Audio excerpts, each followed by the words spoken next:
It's an extreme honor to join the Red Sox organization, one of the most prestigious organizations in baseball and in professional sports. You look what the organization brings. First and foremost, a thanks to John and to Tom for bringing me here, having the opportunity to work here and work with them in trying to build a world championship club. You look at the fan support that is here, full house all the time.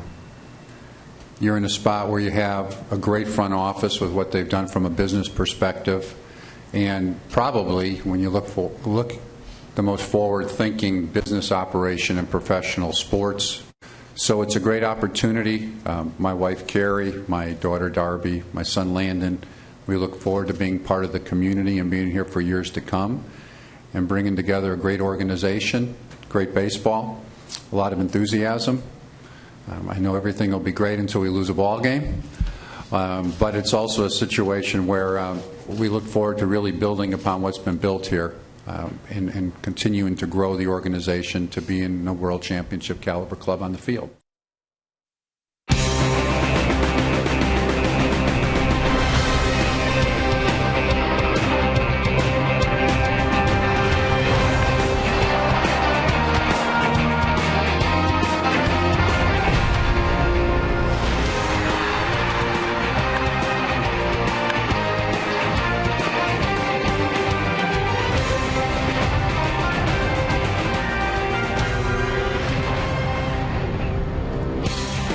Welcome to Fenway Park on a beautiful night in Boston. It is Game 3 of a 3-game series between the Cleveland Indians and the Boston Red Sox.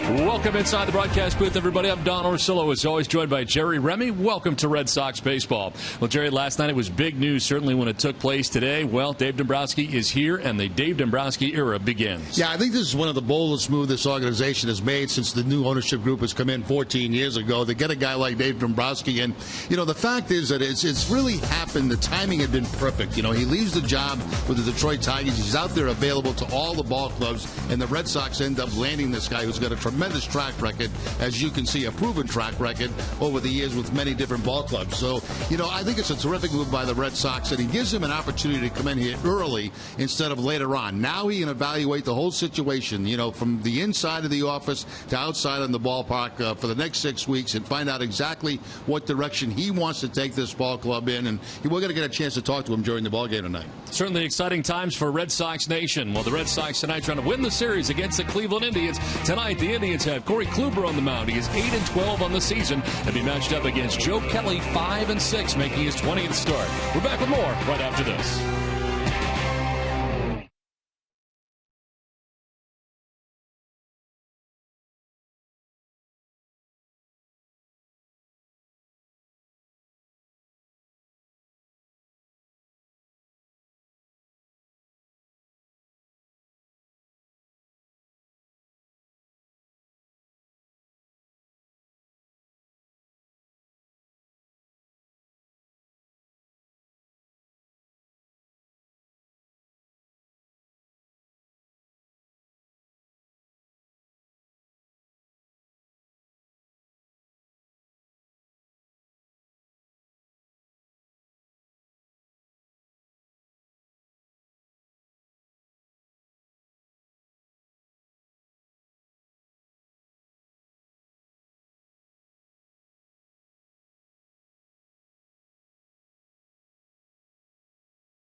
Audi. Experience the new Audi A3 today.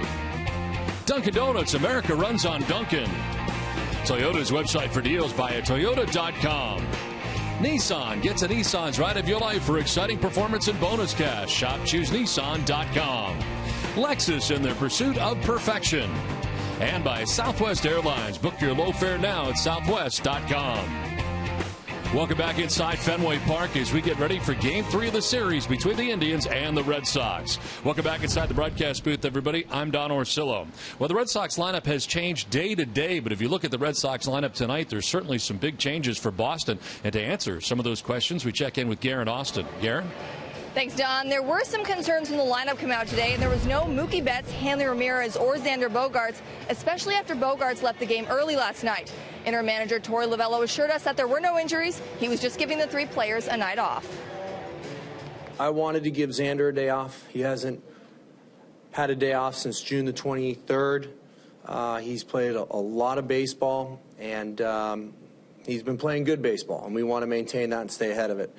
Hanley situation was kind of mostly planned, coming back off of his injury. We wanted to give him some downtime after testing the foot. Everything's fine there. And then much in the same with Mookie. Mookie's been going hard to get back on the field. He's been playing very good baseball. And a little bit like Xander, we want to stay ahead of it. We don't want to tire these kids out, and especially in combination with returning from the injury, it just made a lot of sense to rest those 3 guys.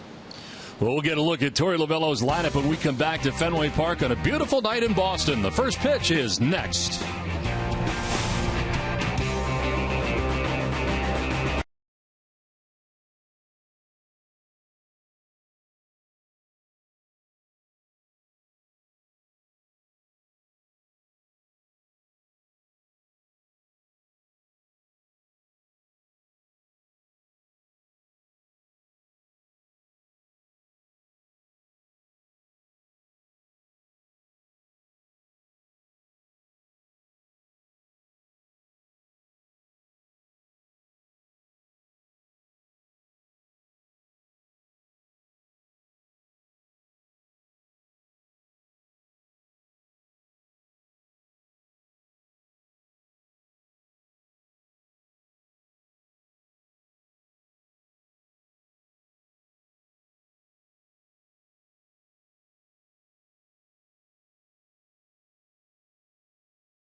Their pursuit of perfection.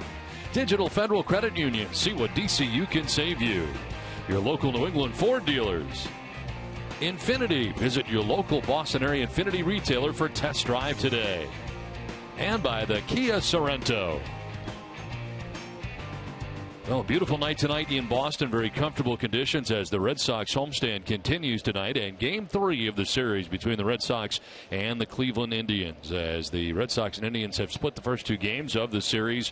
And tonight Joe Kelly will be taking them out with his teammates here momentarily. And Jerry, as we head into this first game of the Dave Dombrowski era, I guess we will be hearing from Dave later on in this game as well, but a situation where he has a chance to watch the last 6 weeks of the year. Yeah, we kind of talked about that in the open, how important that becomes for the Red Sox. The fact that he comes in here, he gets to know all the people that he's going to be working with, obviously, and all the people that are going to surround him, and also observe the players on the field and see exactly what he has at this point of the season and what he has to work on. And, so he kind of jumps into the offseason with a good knowledge of the organization, and I think that's very important.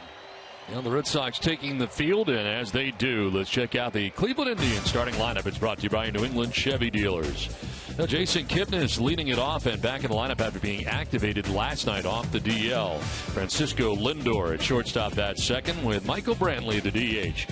Carlos Santana is at first base in the cleanup spot with Lonnie Chisenhall in right field. Yan Gomes does the catching with Abraham Almonte in center. It is Giovanni Urshela at third base with Jose Ramirez in left field batting ninth. The Red Sox starting pitcher is presented by your local New England Audi dealers. Joe Kelly on the hill for his 20th start of the year. Comes in at 5-6 with a 5.69 earned run average. 87 strikeouts, 37 walks, and opponents hitting at 284 against Kelly. Last three starts, he is a perfect 3-0 with a 4.41 earned run average. Opponents hitting at 299 against Kelly. The Red Sox defense is brought to you by Southwest Airlines, and they are 10th in the American League with 69 errors on the season. Pablo Sandoval will be at third base. Brock Holt, the shortstop. Josh Rutledge at second, and Travis Shaw, the first baseman. Left to right, Alejandro De Aza, Jackie Bradley Jr., and Rusney Castillo. And doing the catching tonight, Ryan Hannigan for Joe Kelly. Now tonight's umpires are brought to you by Buick. Experience a new Buick lineup during this year's Sign and Drive. See your local Buick dealer today.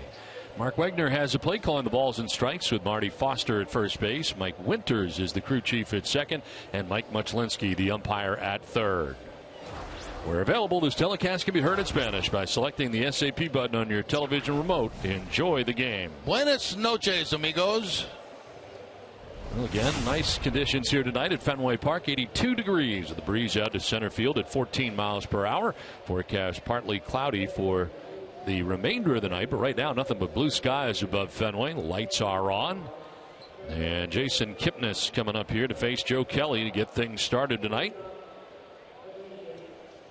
As I mentioned, for Joe Kelly, 3 straight wins for Kelly coming into tonight's action. At home against Tampa Bay, at Detroit against the Tigers, and a win last time out against Seattle. Went 6 innings, giving up only 1 run in that outing against the Mariners. That was a leadoff home run by Kyle Seager to begin things in the first inning, and then after that didn't give up another one. So Jason Kipnis to get it started here for the Indians.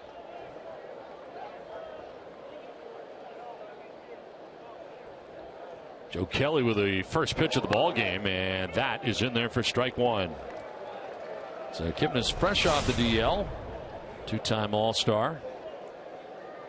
325, 6 homers, and 39 runs batted in. The batting average is tops in the American League to start tonight's action.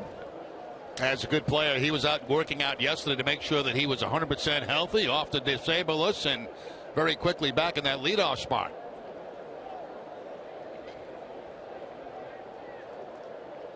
Prior to the DL stint, he had only missed 15 1/3 innings all year, so very much an everyday guy for Terry Francona. There are the numbers as far as the batting average leaders go, and on top by a point over Prince Fielder of the Rangers.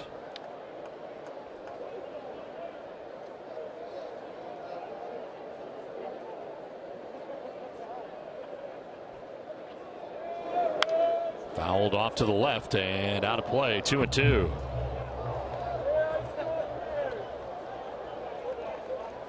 On deck, Francisco Lindor with the Indians batting here in the first inning. 68% of the time, fastballs for Joe Kelly as part of his arsenal. Combination breaking balls, curveball, and slider at 22%, and then the changeup.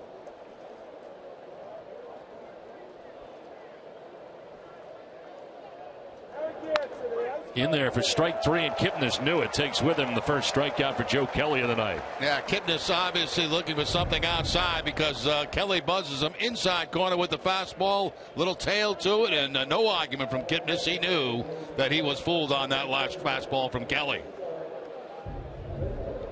So 1 down here in the first inning brings up Francisco Lindor. .290 average for Lindor, a shortstop for the Indians. He was called up on June 14th from AAA Columbus. Prior to that, he'd spent the entire year at Columbus.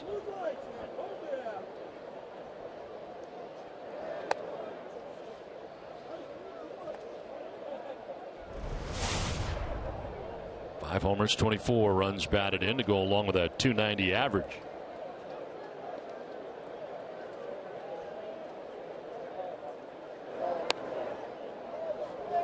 Hannigan tried to frame it, but it is ball 2.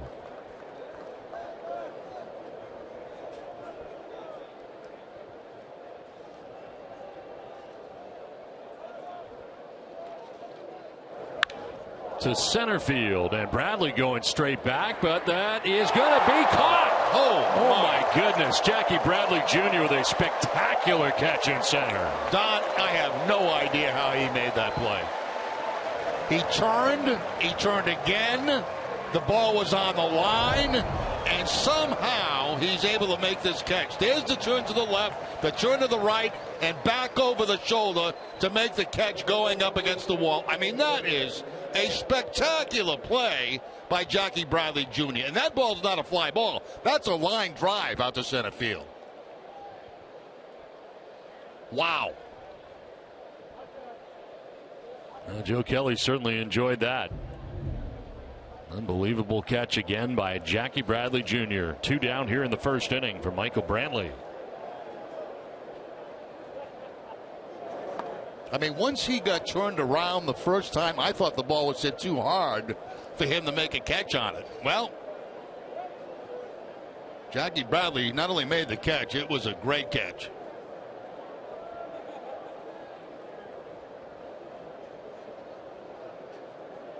So 2 down here in the first inning and a 1-0 as Brantley will take the strike. A delayed call from home plate umpire Mark Wegner. Brantley wasn't so sure.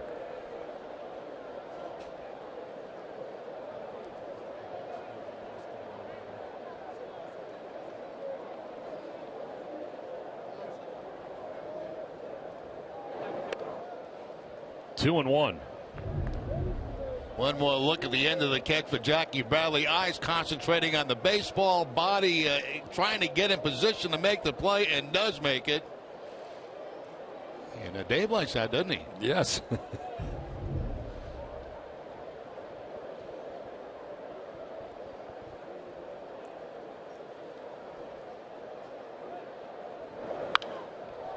Popped up foul off to the left, out of play. Just one career outing for Joe Kelly against the Indians in the past. Got to go back to 2012, June the 10th. He was a member of the Cardinals at the time. 5 innings, just 1 run, didn't factor in the decision.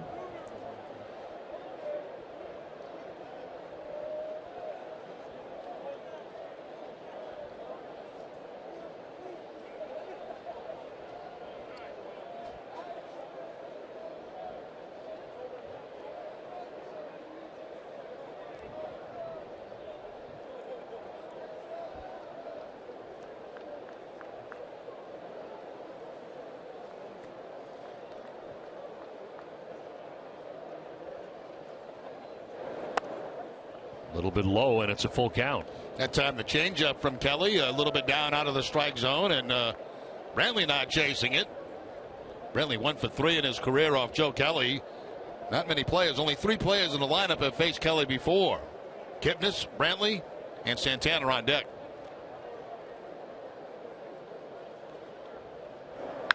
On the ground, right side. Rutledge kind of surrounds it, throws off balance, and in time to get Brantley and to end the inning. One of the plays of the year for Jackie Bradley Jr.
Back at Fenway Park, and certainly our sentiments as well. Get well soon, John Farrell. As we welcome Dave Dombrowski to the organization as the Red Sox come to bat here in the bottom of the first inning. And they are dealing with the Indians pitcher, Corey Kluber, who is on the hill tonight. Right-hander ready to work. Alejandro De Aza leads it off and takes strike one. Indian starting pitcher presented by New England Nissan dealers. For Kluber, his 26th appearance, 8-12 with a 3.34 earned run average, 193 Ks to 34 walks. As De Aza sprays it foul and is down 0-2. Kluber last year, as you look at his last two starts, very impressive. Was the Cy Young Award winner in the American League. I bet you if you had a trivia question, a lot of people wouldn't have guessed that. The numbers over the last few, as you saw, outstanding for him. Wins against Minnesota at home and on the road the last two starts. Able to go back-to-back with complete game efforts. You don't see that anymore, really. Both those wins coming against the Minnesota Twins. This is out towards left center field, and it will hook back to Ramirez, the left fielder. First out here at the bottom of the first inning. Let's check out the Red Sox lineup brought to you by your Eastern Hyundai dealers. Well, Alejandro De Aza just led off. He's the left fielder with Brock Holt at shortstop batting second. Pablo Sandoval at third base with David Ortiz, the DH. Travis Shaw batting fifth and playing at first base and continues to play very good baseball. Rusney Castillo in right field. Jackie Bradley Jr. is in center with Ryan Hannigan doing the catching. Josh Rutledge at second base bats ninth. One down here in the bottom of the first inning. It brings up Brock Holt.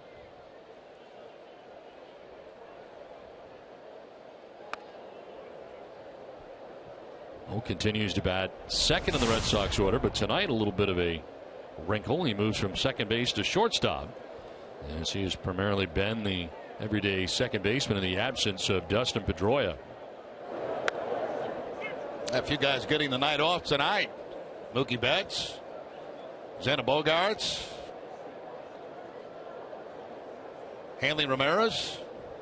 And Torey Lovullo saying before the game that Bogaerts has certainly played a lot of baseball. He really has. I mean, it has been a lot of consecutive games in a row for Xander. Yeah, he's played a lot of good baseball. Yes, he has.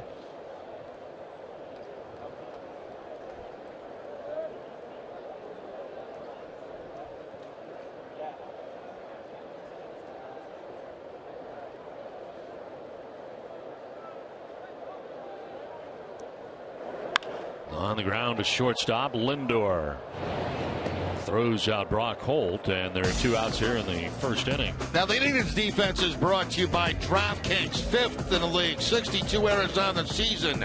Giovanni Urshela will be at third base. Francisco Lindor, the shortstop. Jason Kipnis at second. And Carlos Santana, the first baseman, left to right. Jose Ramirez, Abraham Almonte, and Lonnie Chisenhall. And Yan Gomes doing the catching for Kluber.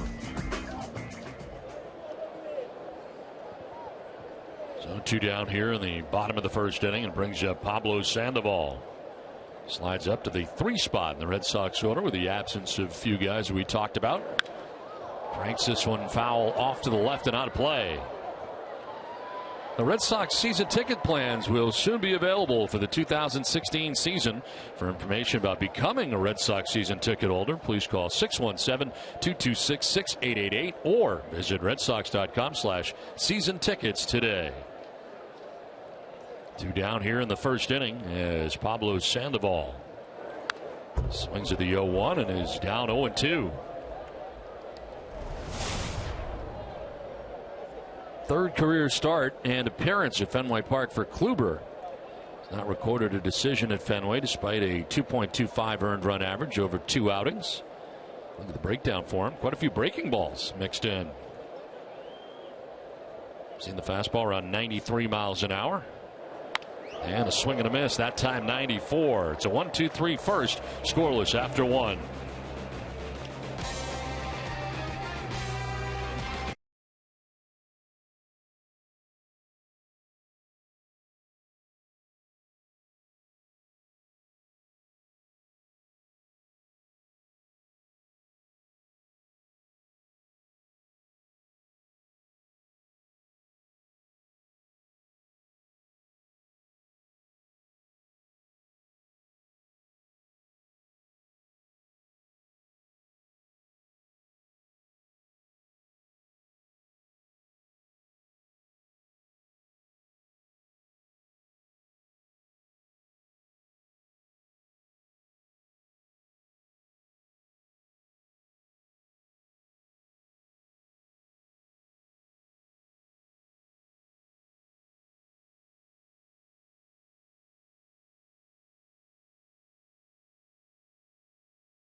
Back at Fenway Park, scoreless as we head to the second inning. And, of course, night 2 of the annual WEEI Ness and Jimmy Fund Radio Telethon from Fenway Park.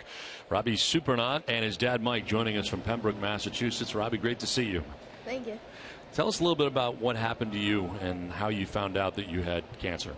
So back in 2013 in December, I was at a basketball practice, and we were all running suicides. So I'm usually one of the fastest ones there. So I started coming in last, and then my dad sat me down. The day after that, we went to my local doctor, and then straight away they sent us to South Shore Hospital, and then they sent us to Children's Hospital in Boston. And Mike, for you to get the news, it had to be incredibly, at the time, scary news. Yeah, it's the worst thing that any parent wants to hear, and it seems like a lifetime ago, and it seems like yesterday. Robbie had about half the blood in the system that he should have at the time. We didn't know. It was because of the sports and his anemia that he was developing that we went to the hospital, and we were admitted for about 2 months or so at Children's, and then we've been at treatment for Dana-Farber for the last year and a half. What has Dana-Farber been like for you, and how have the doctors been to you? Everyone's been awesome. You walk in there, you can just know. It's so confident, and everyone's so nice and caring there. And, you know, this is all about the family, too. It's also about the patient, but for the families, too, it seems like they take very good care of the families. They are truly amazing. He has twin sisters, and a shout-out to our daughter, Katie, who couldn't make it tonight. They are phenomenal. One of the things that we talk about a lot was the first time that we were at Children's for 2 months, and it was surgeries and the pain of finding out he had cancer and the horrific. Once you get through that, we had treatment at Dana-Farber, and the first time my wife and I drove up with Robbie by ourselves, you see the big facade that says Dana-Farber Cancer Institute, and it scared the heck out of us. And since that time, we drive up there and we see the same facade that says Dana-Farber Cancer Institute, and it gives us hope, and it gives us empowerment because we know the experts in there are working for him. What would you say to the people who are thinking about donating tonight? I would say look at Robbie when they put the camera on him and know that every dollar, every penny goes to children like him. We, 10 years ago, didn't have any idea what GIST, his type of tumor, was. 5 years ago, they developed a pill that he's now on. And 5 years from now, we hope that the money that you give tonight will go to a cure for guys like Robbie and kids like him. That was my question. Right now, the treatment is taking medication. Yes, he has a pill from Pfizer. Again, 10 years ago, they would have given him radiation. And our Dr. Kate Janeway, our lead oncologist, is spearheaded research in GIST, and they found that they can target a specific enzyme in the tumor that he had. That's amazing. And, again, wasn't there 5 years ago. Yeah. That's what we've been hearing from a lot of the doctors, that it is the money that comes to this for this telethon that has helped so many kids like yourself. And in this case, it is right in front of us, right here, right now. And we thank you very much for joining us. 2,513,000 right now. And we hope that fans will make a generous gift again tonight. And we thank you both for coming up here. A great story. Thank you. And thank you for sharing it with us as well. Thank you. Thank Nice you. to meet you, Robbie. We know you're going to do great because your father's from New Bedford originally. So Thanks, Jerry. Nice to meet you. Thank you. Well, a full count here to Lonnie Chisenhall with one out in the second inning. And there is ball 4. First base runner of the night for the Indians comes with one out in the inning.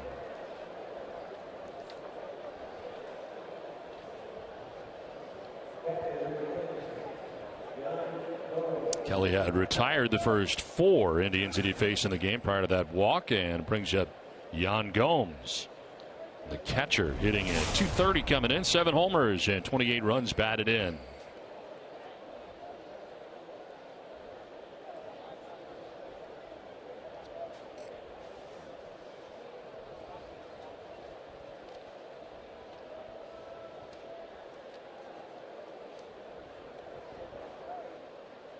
They hold him on at first base, does Shaw, as the pitch is in there for a strike. Gomes coming over from the Blue Jays along with Mike Aviles. Part of the Ishmael Rogers deal at the time.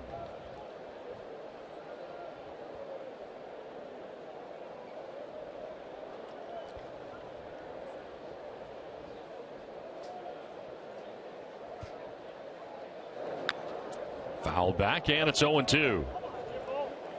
That time the slider from Joe Kelly to quickly get ahead of Gomes 0-2. Gomes is facing Kelly for the very first time tonight. There's the breaking ball that makes its way to the outside part of the plate. Maybe a little bit higher than Joe would have liked it.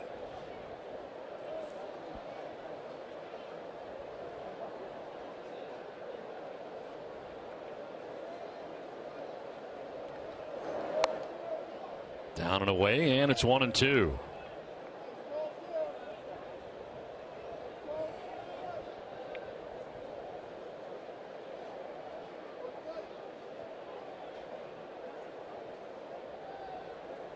And again, catching Joe Kelly in tonight's game.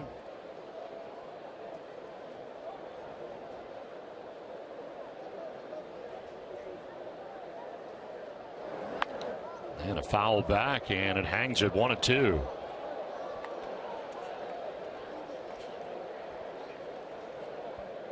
On deck is Abraham Almonte. The Indians batting here in the second inning.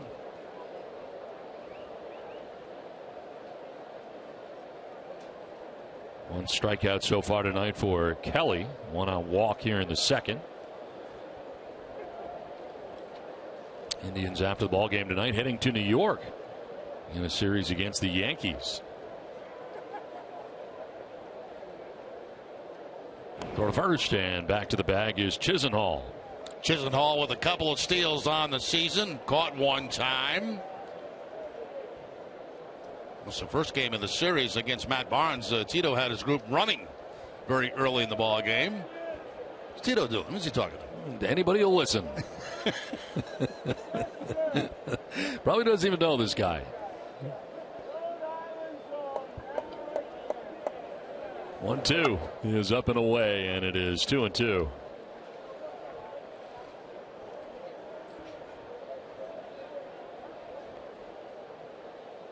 Very focused on the game. Locked in right now. With a runner at first and one out.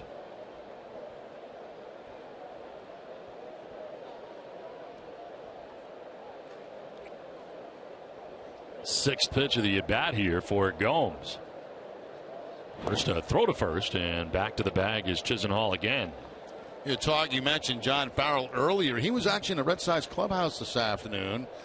Didn't get a chance to talk to him. Everybody was trying to get in there to say hello. So that's a nice sign that he was sitting in his office. Started chemo treatments on Tuesday.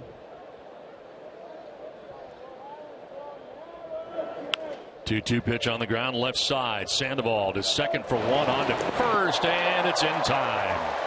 A 5-4-3 twin killing to end the inning. Inning and a half done without a score.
Tonight's Cold Hard Facts are brought to you by Clean Crisp Coors Light. 34 years ago today, Terry Francona made his MLB debut with Montreal.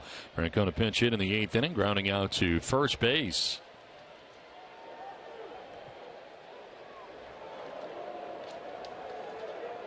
Into the bottom of the 2nd inning we go. David Ortiz, Travis Shaw, Rusney Castillo to face Corey Kluber. And a 1-2-3 first inning. You talk about a baseball lifer. Terry Francona is that. Yeah. Oh, absolutely. I mean, it started when he was a little kid. Of course, his dad played in the major leagues. Tito Francona, the first Tito Francona. And he loved clubhouses and being around the ballpark then. And as a little kid growing up, and nothing has changed. I mean, he absolutely loves being at the ballpark. Can't get here earlier than Terry Francona. Nobody does. High fly ball to deep right field for Big Papi. Chisenhall back. Does it have enough? Yes, home run. Big Papi takes it out of the yard for his 26th home run of the year.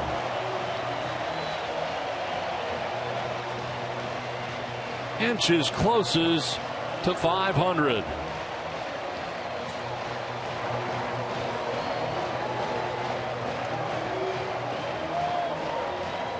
.492 now for David Ortiz as he gets the fastball from Kluber and takes it into the bullpen of the Cleveland Indians. For a while, it looked like Chisenhall may have a chance at this as he goes back to the wall, but the ball's going to get over the glove of Chisenhall and go for the home run. A fastball middle in to Ortiz. Good pitch for him to hit. His 2nd career home run off Kluber.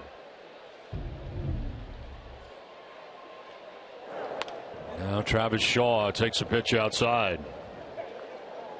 For every home run the Red Sox hit the rest of the season, Alltown will donate $500 to the Cystic Fibrosis Multiple Sclerosis Fund. Alltown is New England's premier healthier convenience retailer.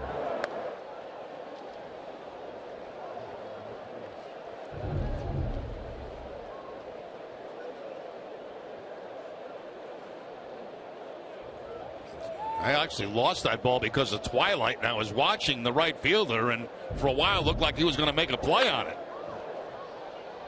It looked like he was trying to time his leap out there. Yeah. I thought he may try to rob him, but it was too far. Yeah, the ball cleared it by quite a bit.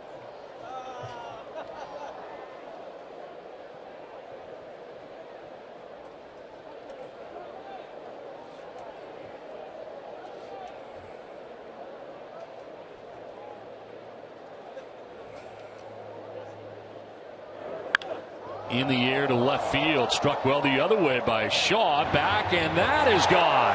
Red Sox go back to back. Travis Shaw with his 6th home run of the year, and the Red Sox take a 2-0 lead. First Ortiz, now Shaw. Well, I'll tell you, Travis Shaw absolutely loves hitting here at Fenway Park. There is no question about that. And the impressive thing to me about Shaw is the fact that he will use the whole ballpark to go deep. I mean, we've seen him pull home runs. Now we see him take a fastball that's middle and take it to the opposite field over the green monster into the monster seats.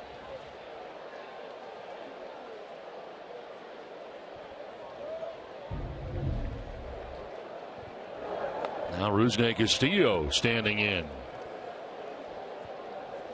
Now, all of his home runs have come here at Fenway Park.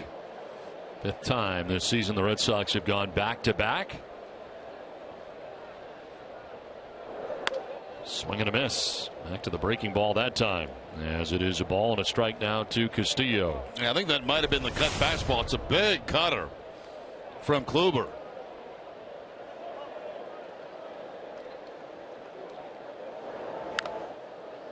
Fouled off at the plate, and a piece of the catcher Gomes. 1-2.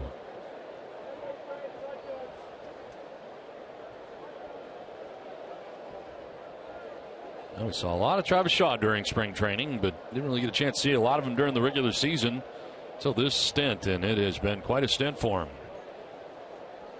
Been given an opportunity and is taking advantage of it. That time Castillo could not hold up. Second strikeout for Kluber in the first out of the second inning. That's that cut fastball again from Kluber. It's almost like a slider. It's that big. And you see that late movement moving right off the outside part of the plate.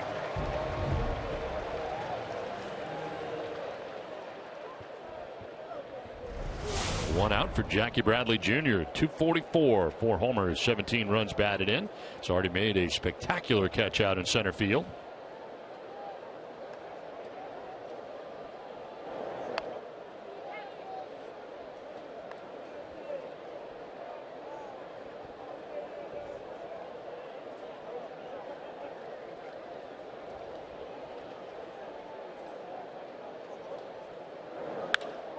Fly ball to right. Chisenhall going back, leaps, and in right field, able to make the catch. Didn't realize he had more room to work with out there. He got back there and then kind of leaped like he was at the wall. He wasn't, but he makes the grab. Yeah, that and the fact that the ball was hit pretty much on a line, kind of a line shot out to that area. Again, very tough to see. And Chisenhall really did a nice job looking back at the wall and picking the baseball back up in twilight. That's a little bit dangerous at this time of night. Nice swing by Jackie Bradley Jr. He keeps his head on the baseball, hits the ball very hard, but Chisenhall there to make the play. You see the sky right now. I'd say, a lot of times you take the eye off your baseball and it's hard to pick it back up, but Chisenhall was able to do that. And Ryan Hannigan batting with 2 down in the inning.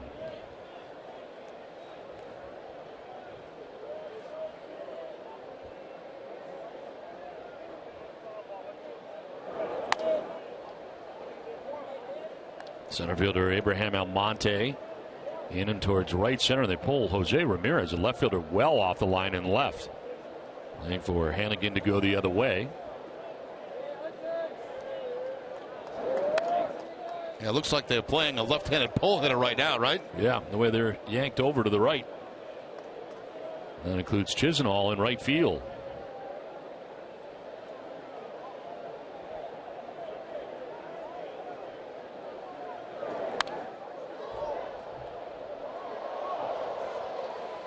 Well, August 27th is movie night at Fenway Park, featuring a screening of Fever Pitch. Tickets are just $10 for adults and $5 for children 12 and under. Visit redsox.com/movie night to reserve your tickets now. If I'm not mistaken, were you not in that movie? I actually was, yes. Funny you should mention it. This, couple scenes. You'll be getting a check once that movie plays. It's amazing. Very small. Very, very small check. Very, very small. They send you a check or cash? No, it's a check. But it's getting very, very, very, very small.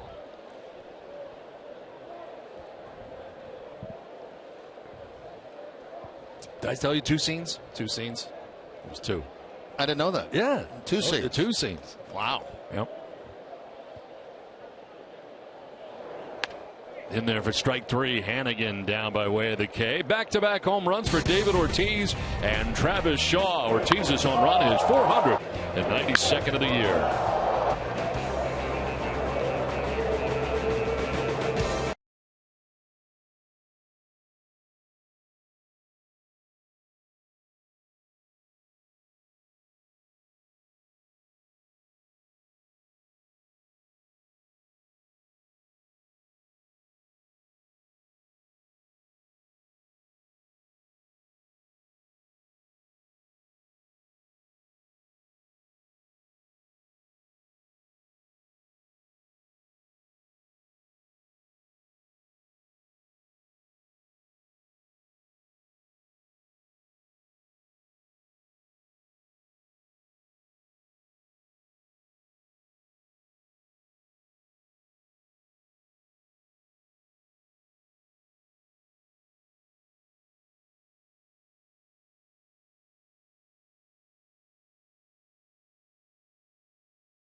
Red Sox baseball on NESN is brought to you by Lexus and their pursuit of perfection.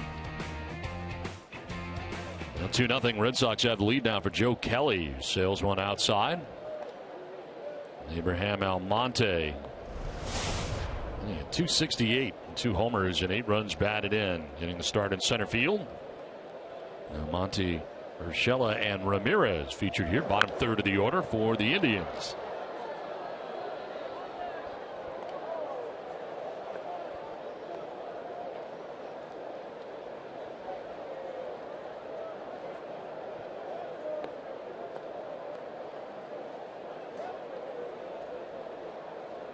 Kelly had a strikeout in the first, a walk in the second inning.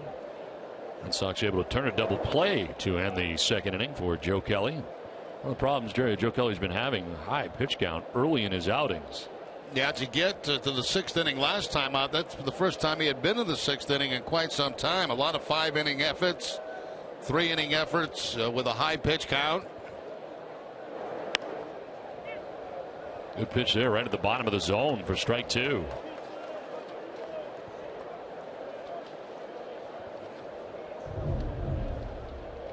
Kelly with the 2-seam fastball. A little movement on it coming back out over the plate. Nicely framed right there by Hannigan also. The 6-inning effort last time out for Kelly, 106 pitches. Giovanni Urshela on deck. Payoff pitch. And it's back to Kelly. Nice snag there. He'll flip underhanded to first for the first out of the 3rd inning. Well, it's time now for tonight's Dunkin' Donuts poll question. Which style of jersey do you prefer? Text 1 for name on back. Text 2 for no name on the back. Text your answer to 536-536. Message and data rates may apply. 1 message per vote. Visit NESN.com/terms for terms and conditions as well as privacy policy. What do you think, Jerry? The classic is, of course, not to have the name on the back. Yeah, I don't know. I kind of like the names on the back. So you want Remy above the 2. I think I had that with the Angels, if I'm not mistaken. Certainly not with the Red Sox. You didn't have him on the road jersey? I don't think in those days, no. Those were the Stone Ages. Yeah. You're lucky to have uniforms, apparently. Yeah, they were flannel uniforms. There you go. Ah, look at this guy. See that's what you're looking for. You want Remy on the back. Yeah. So that's how it would look in a Red Sox uniform. Yeah. So one fouled off to the right, out of play. 2-1. That's got me thinking now, Don, on our road uniforms when I played here. Started in 78, and I do not believe we had the names on the back. I think it was just numbers. Certainly never at home. At home, it's always been just the number.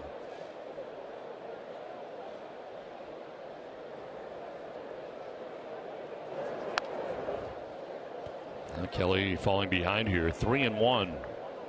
First appearance of the series for Urshela, the 3rd baseman. Mike Aviles in each of the first 2 games at 3rd.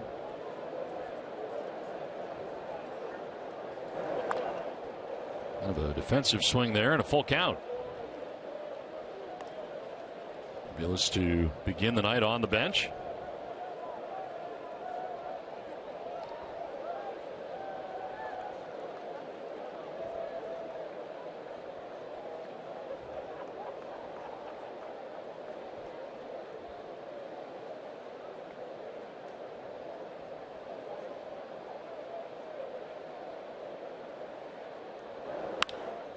In the air to shallow right. Incoming is Rusney Castillo, still coming, and he'll get there to make the catch for the 2nd out.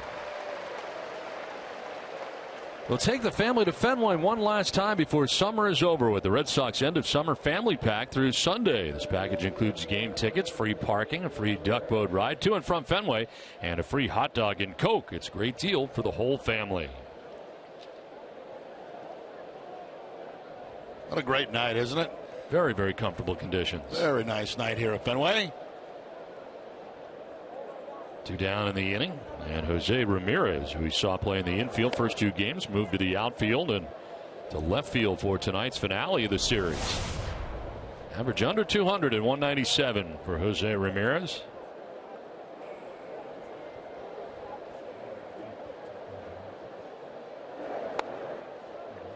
DraftKings.com is paying out over $300 million this baseball season. DraftKings has given out $34 million to Boston residents alone since the site launched. Get your free entry into a one-day fantasy baseball contest today using promo code NESSN.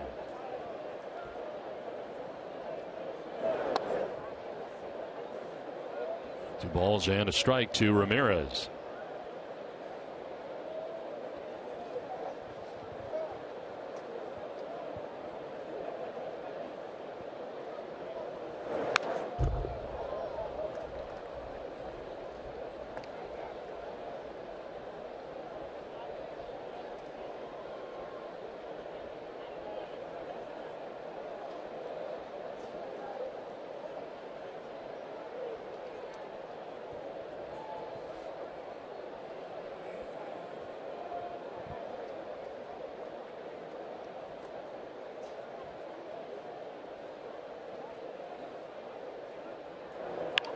A liner that is going to be a foul ball, barely. That was very close down that left field line.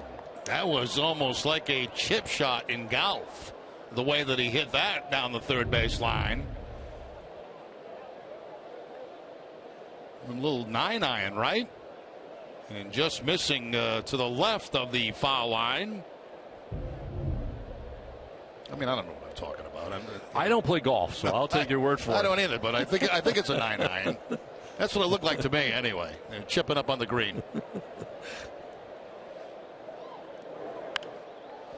Fouled up into the top deck. Still 2-2.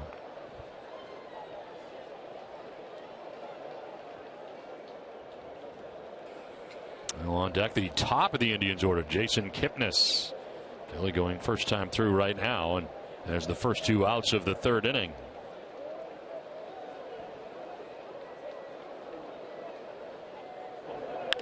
On the ground up the middle as Brock Holt ranges to his left, throws on the run and in time. Nicely done. A 1-2-3 inning for Kelly through 2.5, 2-0 Boston.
The Red Sox on top 2-0. Great to have with us the new president of baseball operations, Dave Dombrowski, and has to be a whirlwind of a day for you today. Dave, is a lot of interviews today, to say the least.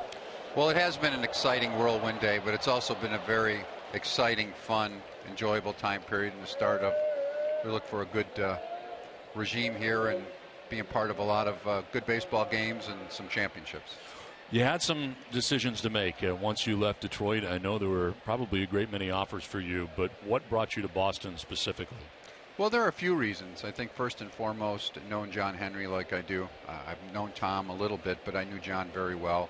Had a real nice visit with John and Tom and Mike Gordon last week. That starts it. But I think also just baseball in Boston, the tradition of baseball here, a tradition franchise, a storied franchise, the passion here in this city, the ability to have a chance to really be competitive and win on a yearly basis, a good minor league system, the fan base, phenomenal. It's hard to look for much more, really, when you start talking about a baseball franchise. So for me, it was more a matter of why would you wait for maybe another opportunity when you have the opportunity to come here to me, which would be one of the best franchises in professional sports and a long tradition franchise. And Dave, he came in with about 6 weeks left in this season. I think that's important because it gives you a good look at the landscape around here, the office setting, the people that work inside, and of course trying to evaluate what you have on the field as you move into the offseason. I think so. I think it's a really important. Sometimes it's not possible, but when I met with Tom and John and Mike, they basically said, when would you like to start if you had an ideal scenario? And I said, well, really as soon as possible, because if you can come in and evaluate over the last 6-7 weeks of the season, get to know the players as far as watching them is concerned, getting to know the staff members, the office, I think it helps you a lot going into the wintertime when we need to do a lot of our planning for the next season. So for me, it's an ideal scenario joining the club at this time. You've been here one day, but I know you know a lot about every organization in baseball. Your thoughts on the organization as you enter it right now and what perhaps needs to happen here moving forward? Well, it's a well-regarded organization, won a world championship 2 years ago. The minor league system, very highly thought of and deservedly so. The young players coming here, very well respected. But I think the key here is that just like a lot of places when you're struggling, we're going to have to make sure that we can improve the pitching at this point. Can you stay another half inning? Sure, very happy. We will step aside and come back with more with Dave Dombrowski right after this.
Here's the rundown. For a limited time, sign up for a free checking account with your Eastern Bank and get $100 in cash. Just text money to 36698. Message and data rates may apply.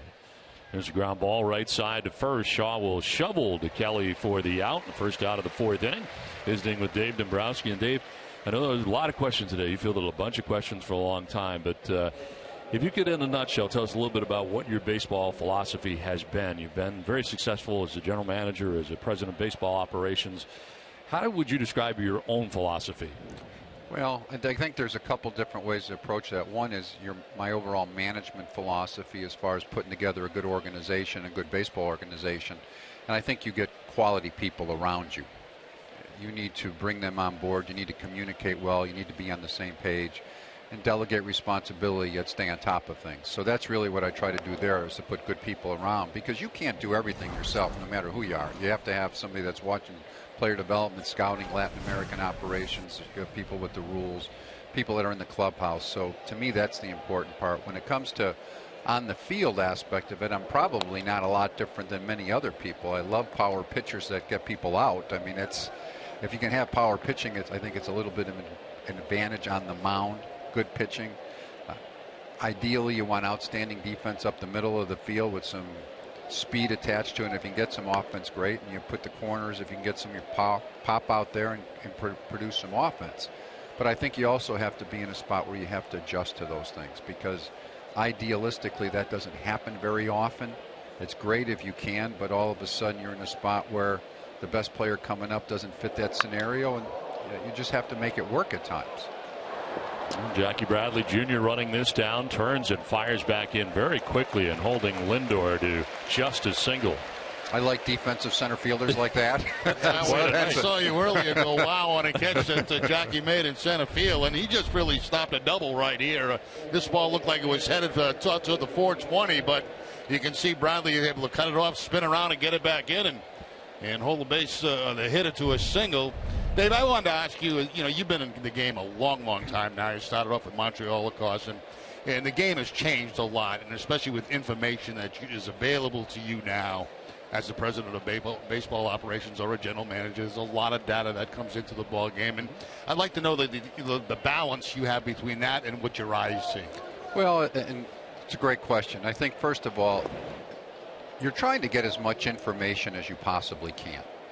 I don't think it ever hurts to get, when I say that, I guess there can be an overabundance, but I think you get as much information as you possibly can, and you try to make wise decisions.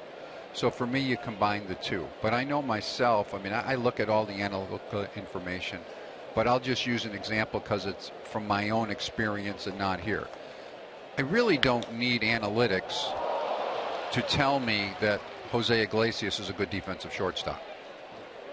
So if there was some factor that would say that he is not, I would believe my eyes. Right. So I think you listen to all of that, but I think one of the advantages that I have, and other people that are in the game, when you've been in it for a long time, you realize what you can use, what can be helpful, and you digest all of it, and then you make a decision. But I depend very heavily on our scouts. I've gone with scouts that say this guy's a good-looking player. I don't care what the analytics show. This guy's making improvements here. He's getting better command of his pitches. Breaking ball's getting sharper. Well, the statistics may not quite pick that up at times. But then there's other places where you talk about pitch framing, catcher framing a pitch. Well, a lot of times people can tell you that guy does a good job receiving the ball, but you may be able to take another step with the analytics that are involved in that. So I think you use it all. Well, of course, Ben Cherington was the general manager here. He will stay on for a little while. It sounds like you will be hiring another general manager, though. Yes, we offered the job to Ben. I talked to him about that. He declined that offer. I really had hoped that he would stay. He's a good man, and I've known him for a long time. He's done a lot of good things here in the organization, but I also understand his decision. And so it's one where he's willing to help in the transition. So we're actually going to meet tomorrow, have a chance to visit for a while about different things. And then eventually we'll hire a general manager. And I don't want to rush into that. I want to make sure we get the right person, somebody that we work well together, that supports the people in the organization. I don't think that's something we have to rush in and do right away. So we have some time there. But that will be an important hire for us for sure, because we'll work hand in hand on doing basically everything. And of course, the manager decision will follow after that, much further down the road, I'm sure. But you have a lot of stuff going on here. Short period of time, I guess. Well, there is. There's a long list of things to do and to learn in a short time period, but that's part of the responsibilities. Go to second for one, back to first. It'll get there, and it's a double play. Nicely done. That will end the inning and our conversation with Dave Dombrowski. Congratulations. Welcome. Thank you. Thanks for having me. Thanks, Dave. Thank you.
rundown. For a limited time, sign up for a free checking account with Eastern Bank and get $100. Just text MONEY to 36698.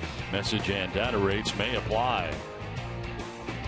We head to the bottom of the fourth inning. It is 2-0. Red Sox have the lead. And as we play along to the fourth, of course, on this WEEI Ness and Jimmy Fund Radio Telethon tonight from Fenway Park, we welcome in a senior physician from the Dana-Farber and Dr. David Frank, who joins us. And Doctor, welcome. Thanks for joining us. Thank you. It's a pleasure to be here. We appreciate it very much. Tell us a little bit about what it is you do and how you got involved with Dana-Farber. Well, I've been at Dana-Farber for over 20 years now, so I'm really deep within the organization.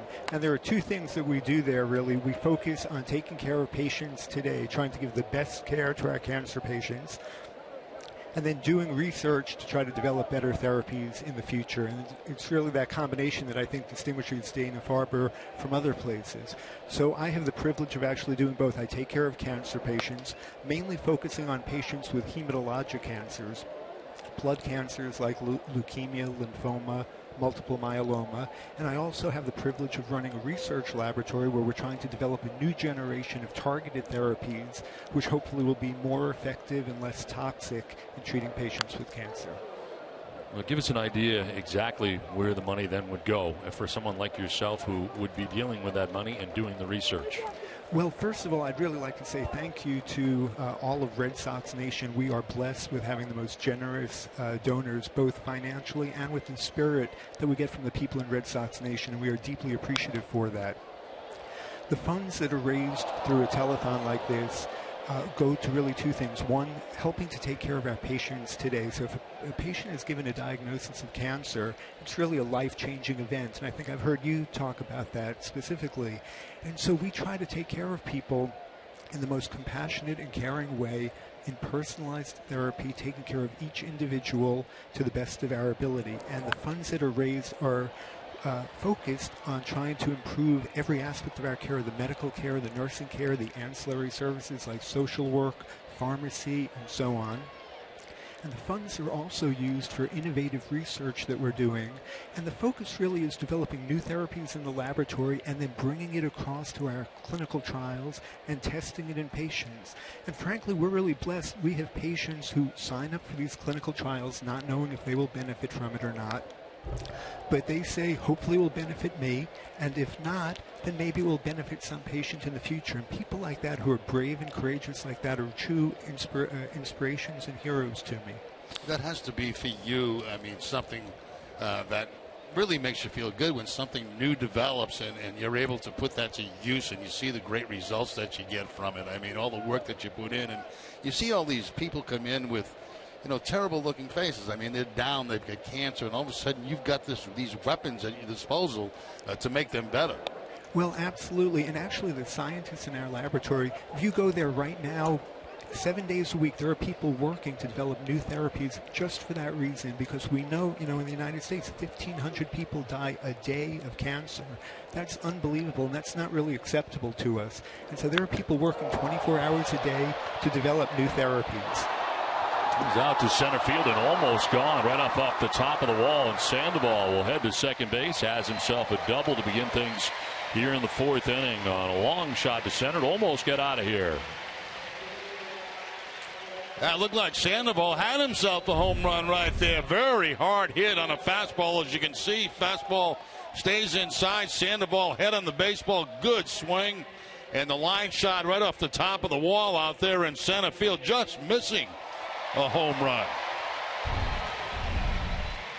You mentioned how many years you've been doing this, Dr. Frank, and I'm curious to know, over the last 5-6 years, how much has changed and how further along you are now perhaps than you were 5 or 6 years ago. Absolutely, and we're really proud of the progress that has been made in cancer. Until recently, the only therapies we had were toxic drugs that killed cancer cells and normal cells, and that's what led to the terrible side effects associated with chemotherapy. But in the last few years, we've really increased our understanding of the molecular defects in a cancer cell, trying to devise drugs to target those, and the toxicities have melted away. And that's where we're going in the future, and that's where the funds raised through an event like this help accelerate our progress. Well, we thank you for breaking it down for us and letting us understand it a little bit. We thanks for everything you do. And thank you so much for joining us. Thank you both. Thank you. Well, our WEI Ness and Jimmy Fund Radio Telethon continues tonight, night 2. Our thanks to Dr. David Frank from the Dana-Farber for joining us tonight. And there's an 0-1 that has Ortiz swinging and missing. He's down 0-2.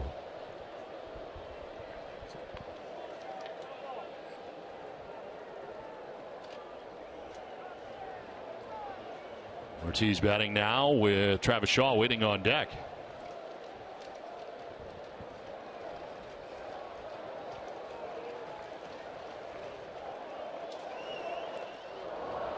David with a swing and a miss, and Ortiz strikes out.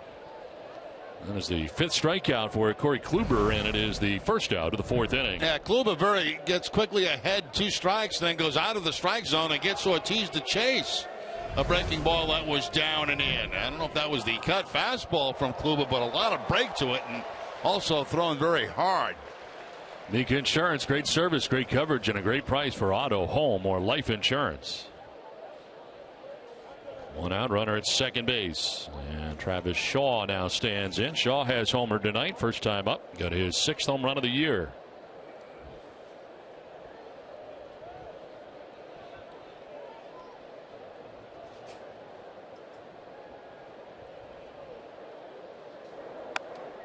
No, Don, I think we should talk about Ben Cherington because ownership today, and Dave, as he told us, we're hoping that Ben would stay on. And I'd have to say that through all of this, he has been very, very cordial in the way he's gone about this. And look, I certainly respect and understand his decision, to want to be obviously in a different position than what he is right now. But he did some very good things for this organization. He's very bright.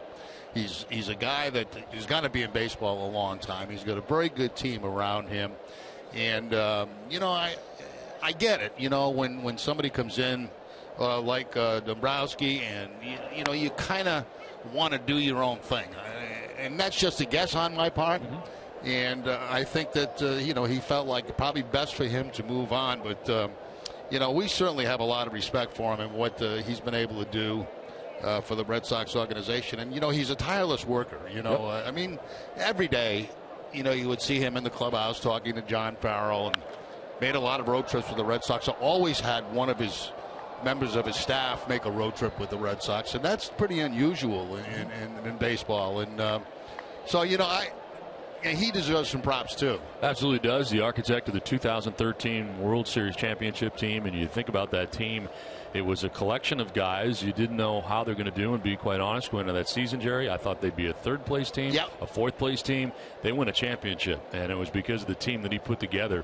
And he put together that team with a lot of character guys, postseason guys that may not on paper have excited you. And to be honest, at the time going into the season, we weren't that excited as Shaw strikes out.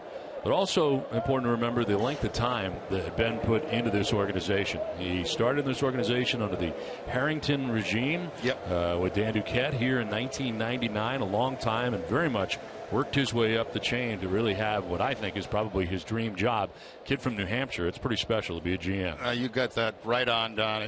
And the fact is also is there were no shortcuts on the way to the top for him. I mean, he Scouting, made every stop. He did everything. And he had himself well prepared to take over the position of general manager of the Boston Red Sox. So we wish him, obviously, nothing but the best of luck in whatever he decides to do. And I'm sure it's going to end up being a general manager for some other ball club. Now Rusney Castillo bangs this through the left side. Sandoval be stopped at 3rd as Ramirez is up with it quickly. And Castillo aboard with a base hit to left, 1st and 3rd with 2 down. I think one of the other things, too, we should mention is when you have somebody new come aboard, like Dave Dombrowski here for the final 6 weeks of the season, I must admit it's a strange feeling in the clubhouse because, all of a sudden you're being evaluated by a new set of eyes. Right. And, you've gotten used to one front office, and now all of a sudden there's going to be another front office. And how they feel about you. Exactly. You knew how the old regime felt about you. How do you think the new regime feels about you? Exactly. And that's a little bit unsettling, and I remember I can relate to the fact that my first major league manager and coach who really took me under their wing. And when I got to the big leagues, when they got fired, and I remember it hit me hard.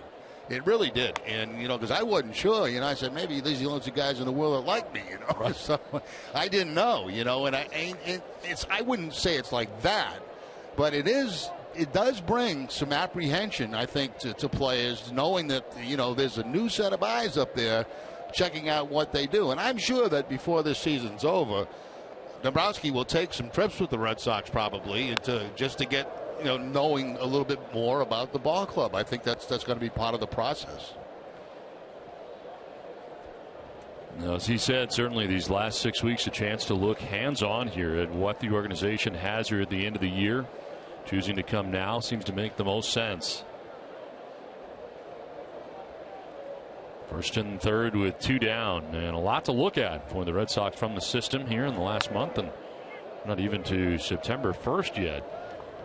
But of course, the rosters expand, and there'll be more to come. Well, the old saying was you don't evaluate in spring training in September, but I think that's really thrown out the window this year.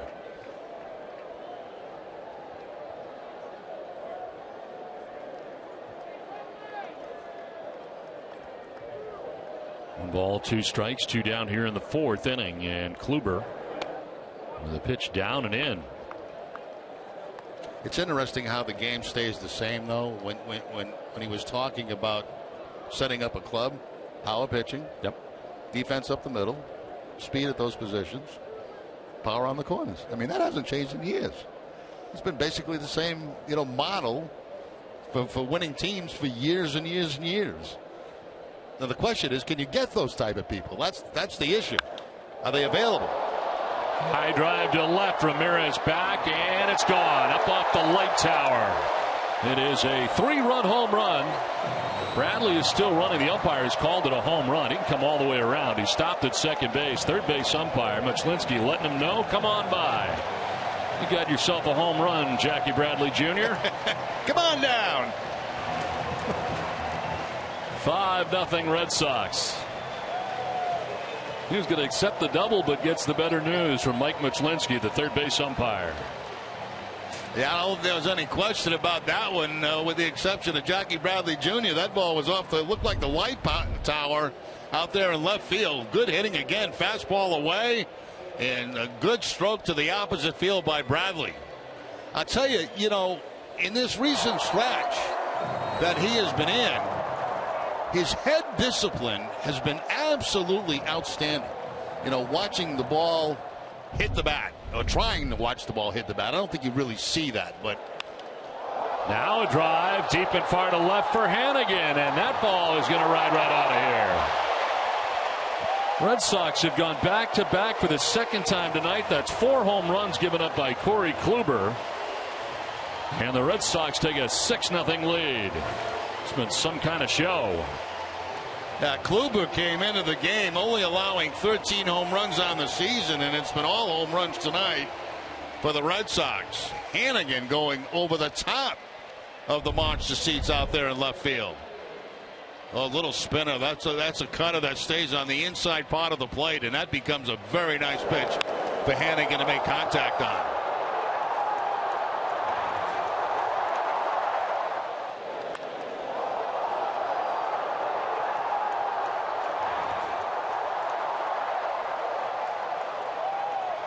This has happened quickly, and Callaway, the pitching coach out there, trying to buy some time here as the pen getting ready.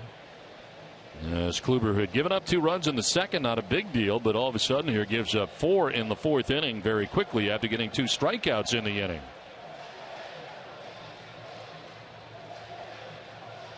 Kyle Crockett, who we saw pitch in this series, the left-hander up in the pen.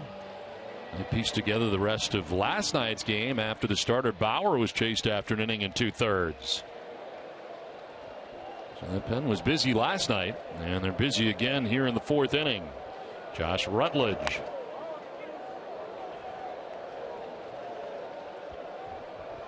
Corey Kluber's pitching line is brought to you by your Eastern Lexus dealers. 3 2/3, 6 hits, 6 runs, no walks, and 6 Ks.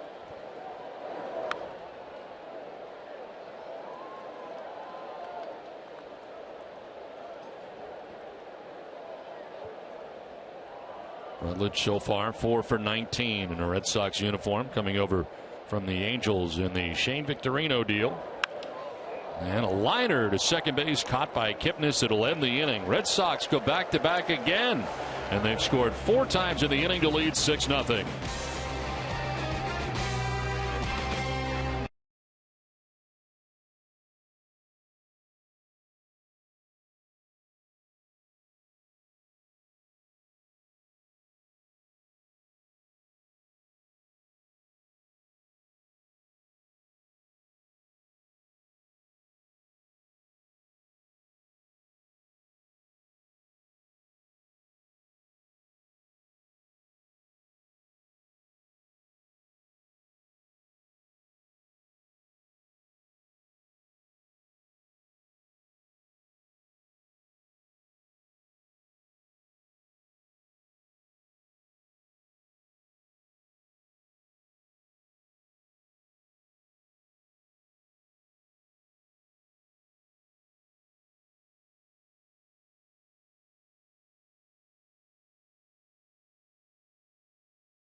Red Sox baseball on NESN is brought to you by Southwest Airlines. Book your low fare now at southwest.com.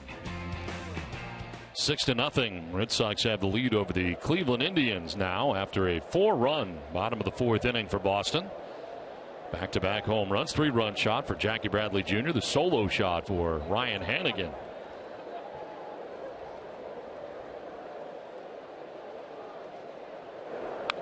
And a foul back and out of play by Lonnie Chisenhall, leading it off here in the 5th inning.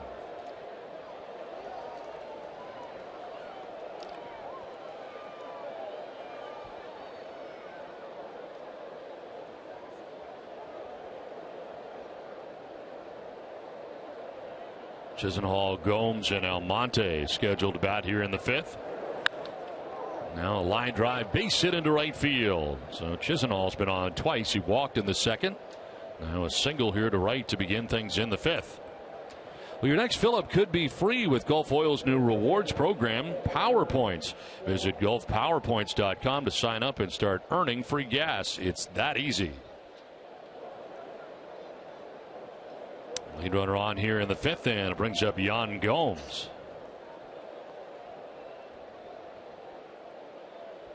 Gomes running into a 5-4-3 double play in the 2nd inning.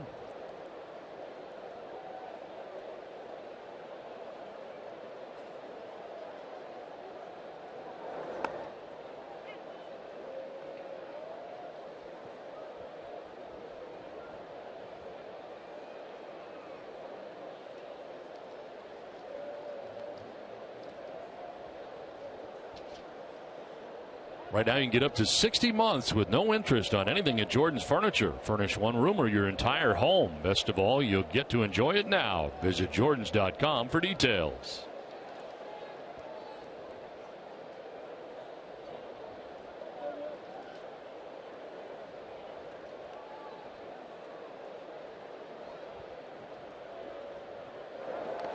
Swing and a miss on a pitch headed down into the dirt. Good breaking ball that time from Kelly. Last time up, he had to hit a no balls and 2 strikes and left the breaking ball up a little bit. That time he bounces it and gets the count again to go an 0-2. Slider that's going to be down and bounce in front of Hannigan.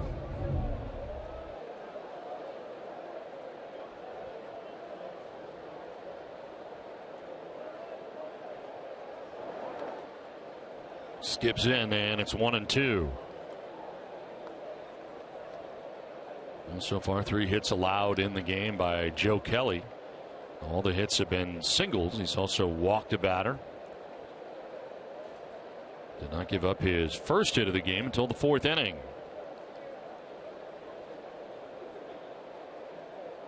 So 3 straight decisions coming into tonight's outing.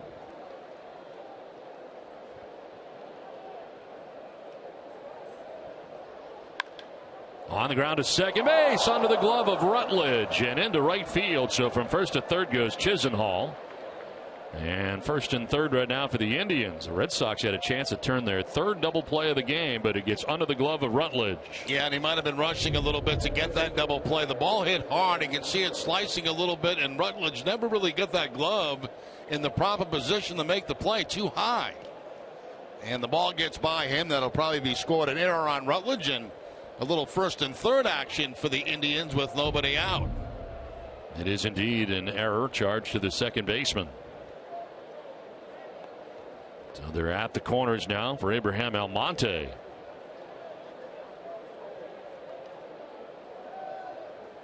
Grounded back to the mound in the 3rd inning. It's his second look tonight at Joe Kelly. And a ground ball, another chance here for Rutledge. He'll flip to second for 1, on to first for 2. Run scores as Chisenhall comes from third base. And the Indians are on the board. Red Sox turn their 3rd DP of the night. Well, right back at Rutledge, and this time he's up to the task on the backhanded play. That time the glove down low to the ground and actually fielded that ball on the heel of the glove. Gets it to Holt. Holt able to avoid the base runner coming in. And the Red Sox pick up the 2 outs, do give up the run, but that kind of hopefully eliminates a big inning for the Indians.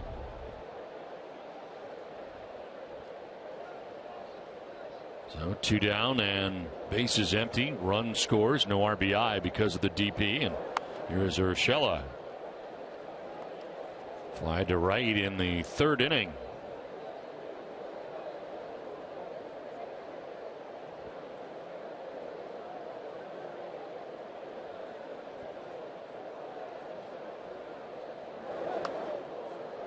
Oh, and 2.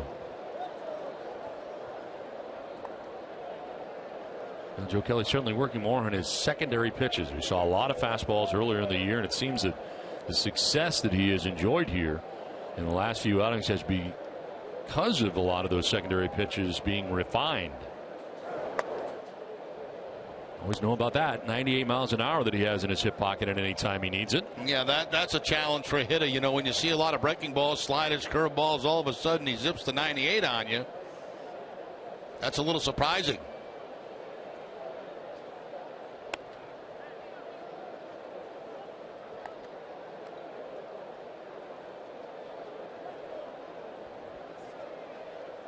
Breakdown this season for Joe Kelly is Arsenal.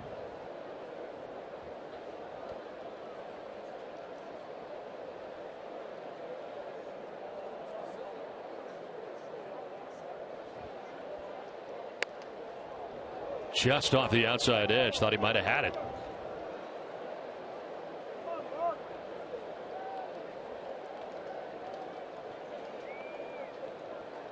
Fifth full count of the night for Joe Kelly as Jose Ramirez waits on deck.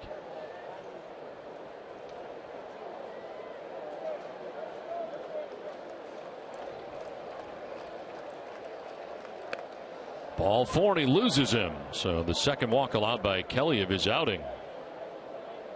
Pitching about the same spot. So a 2-out base runner here now for the Indians brings up Jose Ramirez. Grounded to shortstop in the 3rd, 0 for 1.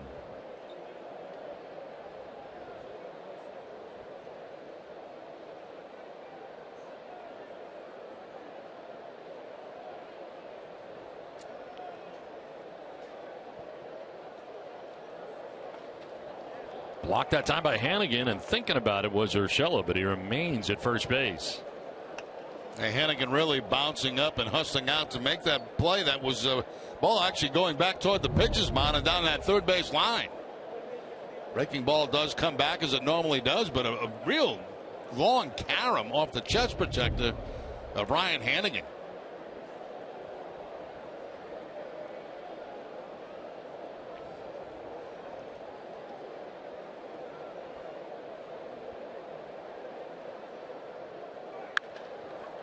Right side and through into right field for a base hit as Urshela takes second base. Jose Ramirez has got himself a base hit. So now 2 on for the Indians.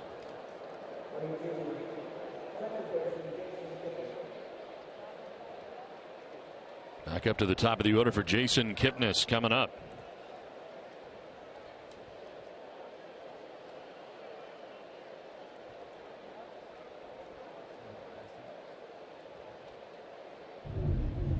The ground ball hit between first and second by Ramirez.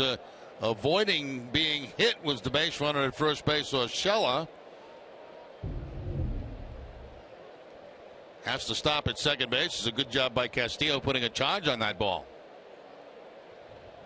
Urshela at second base, Ramirez at first with 2 down in the inning, and Jason Kipnis the batter.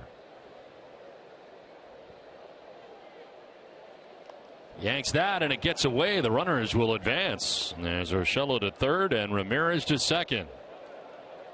Wild pitch charge to Joe Kelly. Joe Kelly overthrowing the changeup that time, 88 miles an hour, and throwing it directly down in the dirt to the right of Hannigan. Hannigan expecting that ball down and away. Instead, he has to reach across his body and, well, deflects off his glove.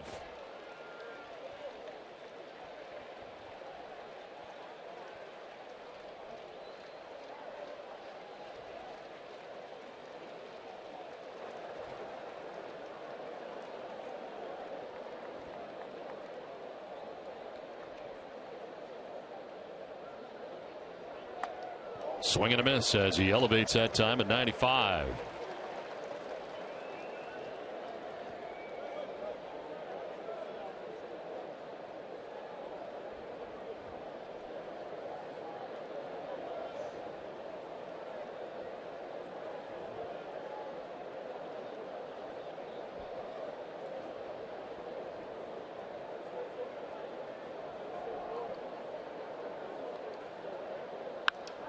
Flared foul off to the left, out of play.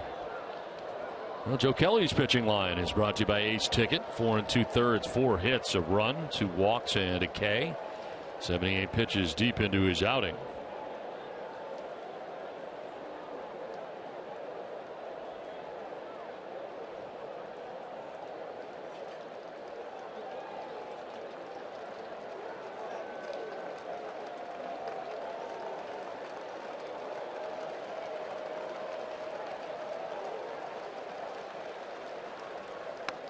Inside, it evens at 2-2. Kelly running into some trouble here in the 5th inning.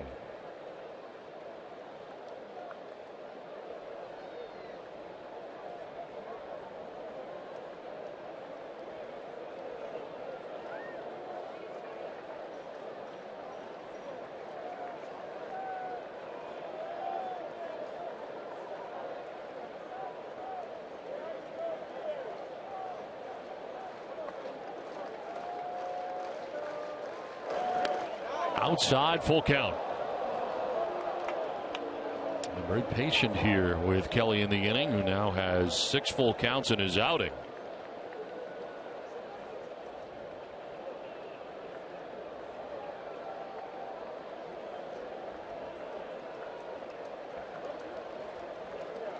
Indians have grabbed a run in the inning, looking for more with runners at second and third and 2 down.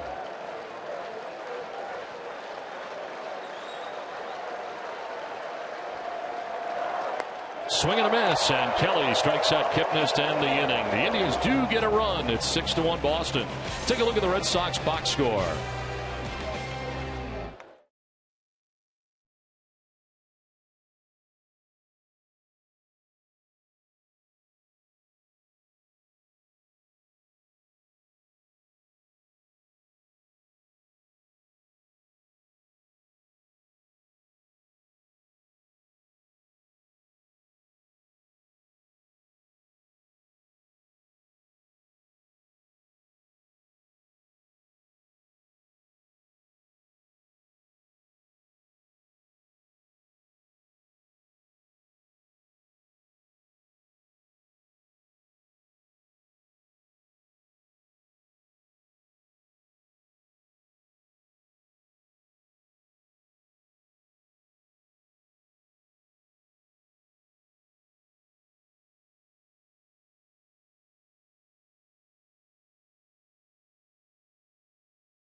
6-1, Red Sox have the lead over the Indians as Alejandro De Aza leads it off here for Boston. De Aza 0 for 2. He is flied out to left, lined out to second base.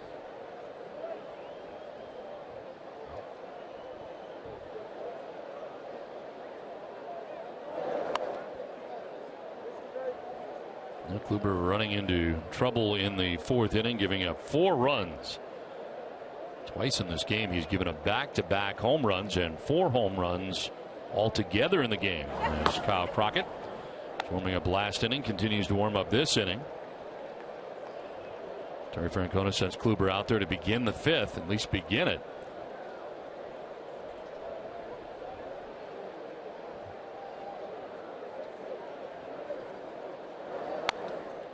That's in there for a strike, and it's 3-1.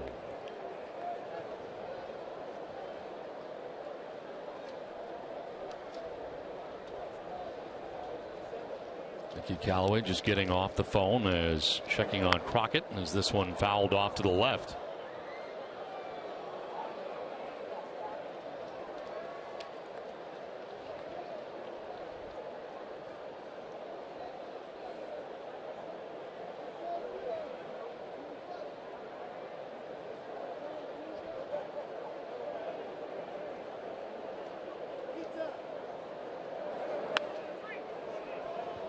Strike 3 call.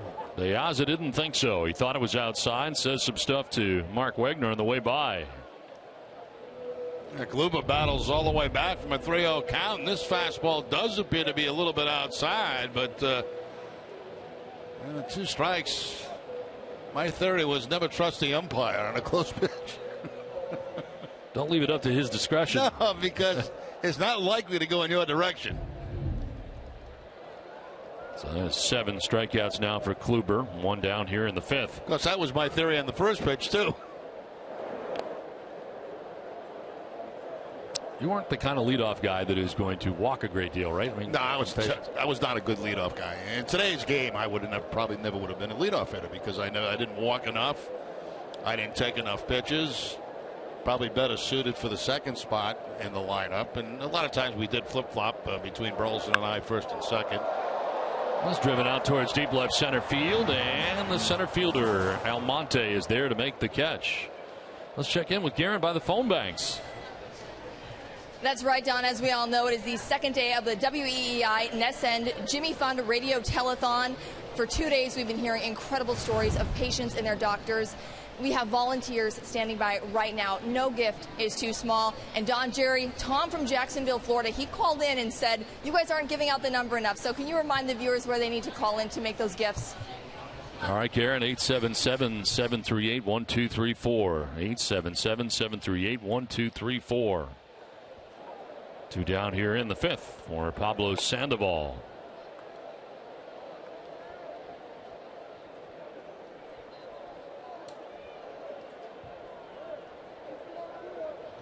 Sandoval struck out swinging in the first. He doubled and scored in the 4th inning.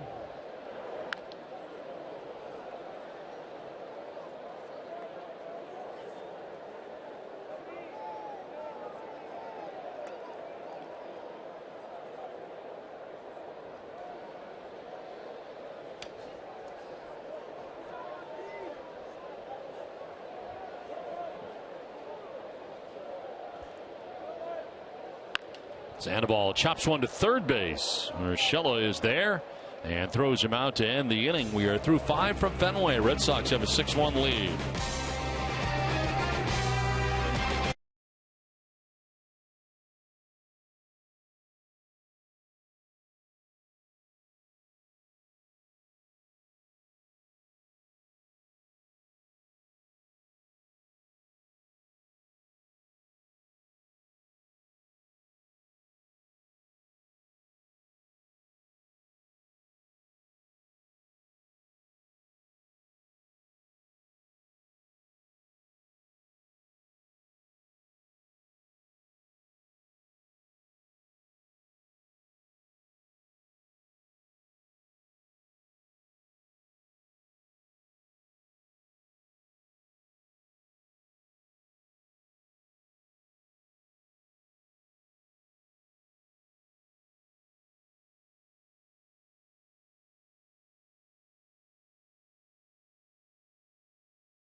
Red Sox baseball on NESN is brought to you by Southwest Airlines. Book your low fare now at southwest.com. Back at Fenway Park, 6-1. Red Sox have the lead over the Cleveland Indians. We head here to the 6th. And leading it off is Francisco Lindor. Jeremy Pivor is with us, 22 years of age, from Concord, Massachusetts, as part of our Jimmy Fund Radio Telethon, day 2, and from Fenway Park. And Jeremy, thanks for joining us. Appreciate it. Nice to meet you. Thank you. Thanks for having me. Nice to meet you. Thanks. Jeremy, tell us a little bit about what happened to you and what symptoms you had first. Yeah, so back in November 2003, I was playing roller hockey in middle school, and I had a seizure in gym class. And after that, they found a brain tumor located in the area that controls my right side movement. And so from there, we ended up having to do surgery so that it wouldn't grow. And the surgery after that ended up resulting in losing all my movement on my right side. And so I spent the following 2 months in February 2004 in the hospital, recovering, rehab, basically relearning a lot of things I took and a lot of people take for granted, like learning how to walk, holding a glass of water. But eventually I did recover. I got back to school. I graduated high school, went to college, and graduated college, and then received a scholarship to go abroad and basically lived my dream, and was living in Indonesia the past 2 years. Wow. But it was this past November in 2014 when I was back home for Thanksgiving for a 3.5-week break. The doctors during an MRI found a recurrence, a tumor regrowth. And this time, unfortunately, it's not operable. So the way we've been approaching it is I did 6 weeks straight of proton therapy, and I'm now halfway through my chemotherapy cycles. And so right now we're doing that to basically stabilize the tumor, and then hopefully that will keep it at bay for a while. But if not, then there's hopefully future treatments down the road. Well, it sounds like a very, very long battle for you. It has been 12 years at Dana-Farber, yeah. So you can speak from experience about your experiences at Dana-Farber. What has been it like for you besides everything that's taken place for you, but as far as the treatment and the care from the doctors and the people that work there? I mean, it's really some of the best in the world. It's, you know, when you're talking to the doctor that they're giving you the best knowledge there is, and so you can have a lot of confidence in that, and especially when there's so much uncertainty with, you know, everyone's situation, but in my situation with that uncertainty, that brings a little extra comfort. And the fact that it's one of the leading research institutions in the world for cancer research, that's what really actually gives me hope. Because for me, you know, as I said, we're trying to keep the tumor at bay, but the hope is that later on, if it does keep growing, that there is more treatments available. And a lot of those treatments are being developed at Dana-Farber. And so for me and for countless others, brain tumor patients or cancer patients, that's really what gives them hope, is the idea that there will be treatments down the road. And that's why a lot of people should support Dana-Farber. Just going to say, so people who are donating tonight are Yes. giving you directly hope, and that's the key to that research to help you out in the very near future, hopefully. Yeah, it really translates to that sense of security that, you know, keep moving forward in life. When you talk about chemotherapy treatment that you're going through, explain to the folks the process of that, how many sessions and how long that goes. So for brain tumor patients, the chemotherapy is actually an oral chemotherapy. So it's a pill you take. I take it 5 times, 5 days during a monthly cycle. And so it's 6-month cycle and taking it 5 days. And so it's different than the infusion because with brain tumors, it's a little harder to get to the tumor in a sense because there's a barrier between the blood and the brain. And so the type of chemotherapy I'm taking, the treatments have been developing really fast. And then the targeted treatments I'm talking about, they already have a phase 1 trial at Dana-Farber being developed. And they didn't even have that 2 years ago. So we're talking about something that's progressing immensely. Now this is line down the right field line as headed towards second base is Brantley, and he will get there without a problem. A 1-out double here for Michael Brantley. I can't imagine what you had to go through when you found out that, you know, the tumor had come back. I mean, you'd been through all this already, and then all of a sudden it's back again. I mean, it had to just set you back. And but I guess knowing that you had the best care available to you, maybe some relief. I don't know. Yeah, I mean, I definitely had the relief that I could go directly to the best doctors in the world, and that's a big privilege to have. But it did set me back. You know, I was going from being abroad completely independent, and then I came back here, living back at home, completely dependent again. and a little lost. At 23 years old, you don't expect to be having cancer again. So there's actually a program at Dana-Farber, the young adult program, that really helped me figure out how to move forward beyond my diagnosis and while I was doing treatment, and also introduced me to a lot of other young adults that were going through a similar situation. Because in the pediatric clinic, I was the oldest one in the room, and then the adult clinic, I was the youngest one. And so it's nice to have people around you going through a similar situation that, are your age as well. I was going to say that. I mean, we've seen, the Jimmy Fund kids who are here much younger during the course of the year. They travel sometimes, too, to Red Sox games. We always see them down in spring training. It seems like when they get together as a group, it helps to be together as a group because everybody understands what everybody else is going through. Mm-hmm. Yeah, it's this, sometimes you don't even have to really talk much about your cancer. There's just this bond already that you form with other patients because they get it. They understand what each other's going through. But it's also caregivers as well. I think, parents that meet other parents, siblings that meet other siblings, everyone kind of gets what each other's going through, and that helps a lot.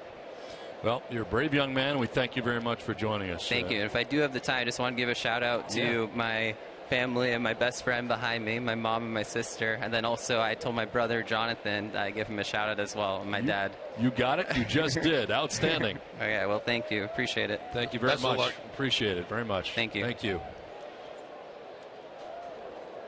Jeremy Pivor from Concord, Mass. joining us as this one fouled off to the left out of play.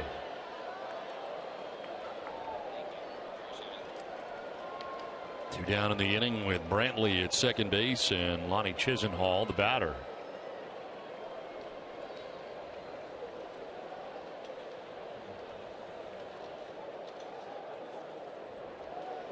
Chisenhall has walked and singled in the ball game.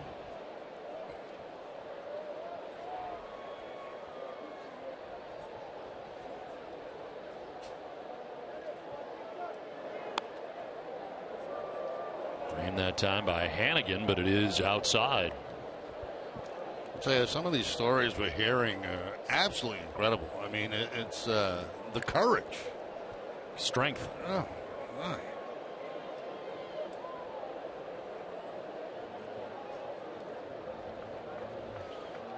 Well, the treatments are improving. I think that's the key for more improvement and more treatments. Now, I learned something tonight that I didn't know about the oral chemotherapy medication. I didn't know that.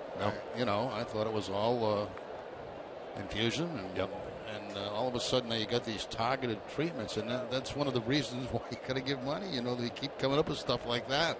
Dr. Frank was talking earlier about the fact now that people are not getting sick on chemo because they're finding ways now to do different kinds of chemo, which is also very interesting. As there is ball four, Chisenhall will head down to first base with the third walk allowed by Kelly. Willis looks like he's headed out, or yes, he is. He's going to go out and talk to Joe Kelly.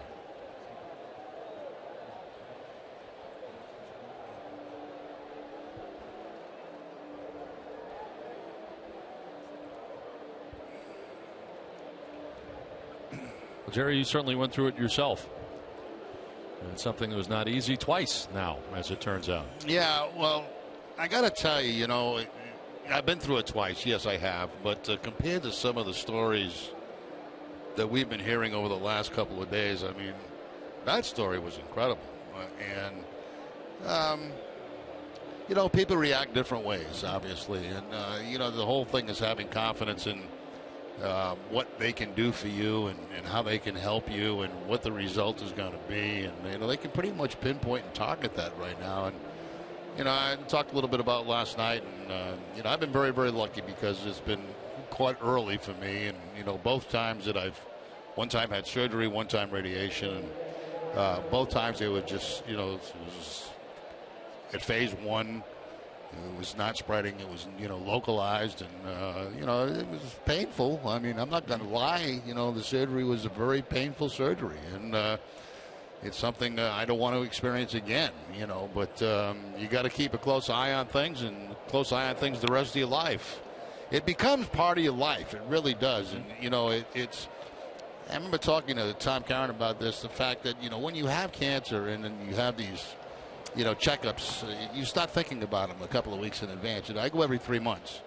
for a CAT scan. And believe me, within for 2 or 3 weeks prior to that, you're thinking about it. You don't want it again. Exactly. And that's kind of the tough part about it.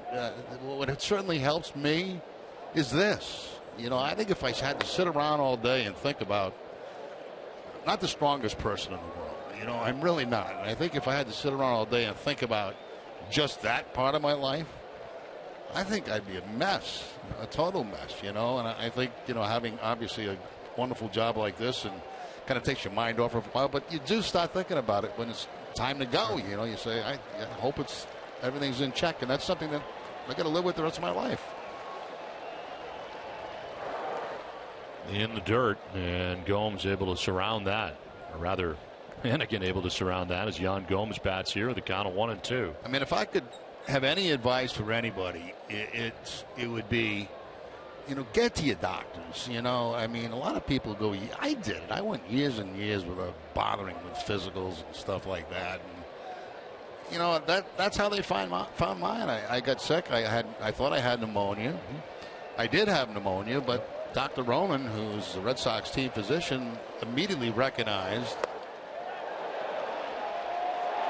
I can finish that later. And he goes around as Gomes and strikes out at 6-1 Boston.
Lead over the Cleveland Indians, and strikeout cancer dad. I love you, Mom. Well, Jerry, you had a thought right before we went to break. Yeah, I was thinking about Ortiz's next at bat. I want to see this, okay, and I'll finish my thought. All right. Because we are chasing some home runs, right? Yes, we are, and he has one already tonight. 492 now for Big Papi.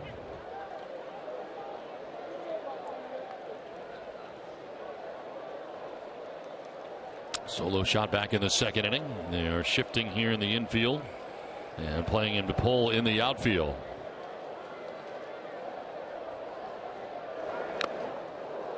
Oh, and 2. Bullpens are busy right now. There's Alexi Agondo up in the pen for Boston. And Zach McAllister for the Indians. Not yet seen him in the series. Didn't look like Kluber was going to get out of the 4th inning, but he had a 1-2-3 5th, and now he starts the 6th inning.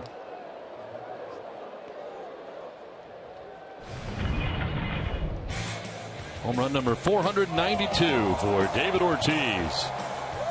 Back in the 2nd inning, and the first run of the ball game at the time. Red Sox would add 3 more home runs in the game. And David, on a swing and a miss, strikes out this time. Second time he's down by way of the K tonight. That's almost an identical pitch that he struck out on last time, breaking ball down in the dirt like that. So David with the home run and 2 strikeouts. And just to finish up, Don, I'm awfully thankful to Dr. Ronan because I went in with a pneumonia, and the more he looked at my chest X-ray, he didn't like it. He didn't like the looks of the shape of it. So that's when he sent me over to a thoracic surgeon, and they did all the work and they found out what it was. And I guess what the point I was trying to make is, go to your doctors, because the earlier they can find this stuff out, the better chance obviously there is for a great result if you do have a cancer. Now, most people don't like, I was kind of afraid to go to doctors. I didn't want to know, but it's better to know, because they can get it early and they can, treat it early, and it becomes much easier to deal with. And I'm going to be honest with you, they're following a spot right now that they've been following for about a year and a half, and nothing's happened so far. So, all the CAT scans I've had have been good to this point, but at some point it may grow and it may have to be dealt with. So those are the kind of things that you got to live with, and but get to your doctors, you hear that all the time, but I tell you, it can save your life. And I'm awfully thankful to Dr. Ronan for picking that up for me. Only a 4-pitch walk here for Travis Shaw down to first base. That was the first walk given up by Kluber.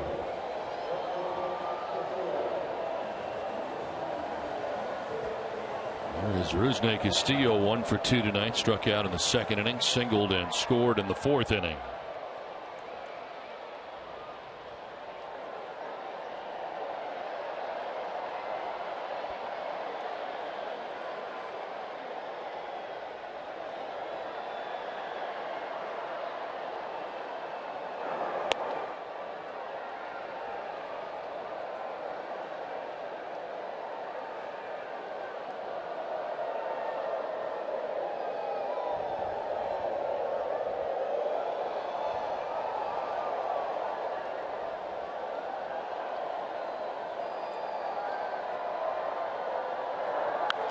Fouled off to the right, out of play. Lunging at that was Castillo.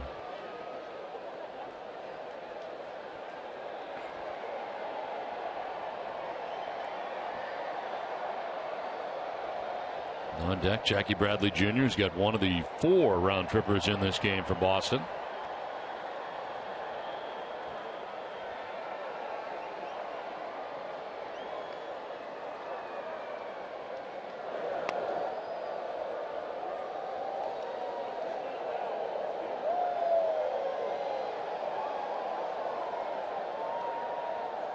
Five in a row retired by Kluber prior to the walk to Travis Shaw.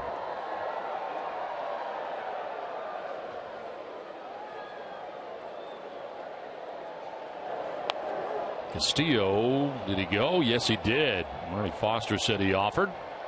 Couldn't hold up. He's had a little trouble tonight on a breaking ball from Kluber. This one again off the plate away, and the swing by Castillo. Not able to control the head of the bat.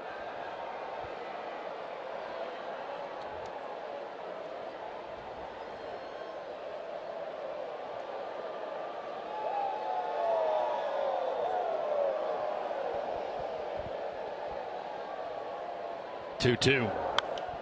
Fouled off to the right, out of play. Toyo Tires, the official tire of the Boston Red Sox. Whether you're taking your truck off-road, the kids to practice, or your sports car to its limits, there's a Toyo Tire for you. Visit toyotires.com to find a dealer near you.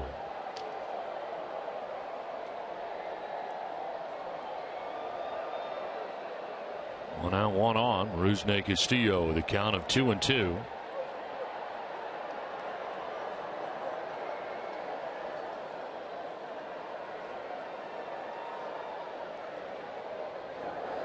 And a swing and a miss as Castillo strikes out. That's 9 Ks now for Kluber, 2 down. That's been a very difficult pitch, that breaking ball on Castillo tonight. He's kept it away from him with great success. Castillo does have a hit in the ball game. That was back in the 4th inning, surrounded, sandwiched in between 2 strikeouts. That's a tough pitch right there on right-handed hitters. 2 down, Shaw at first base, and Jackie Bradley Jr. the batter.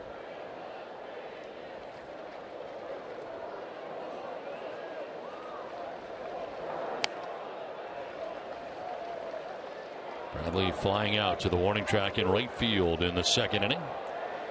And he homered in the fourth off the light tower and left above the green monster.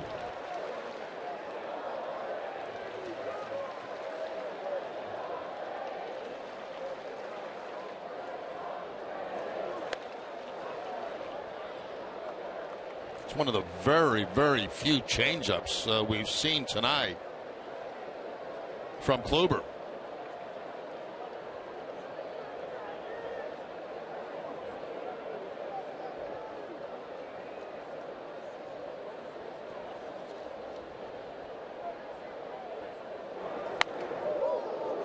That fastball seemed to catch him by surprise, running up and in.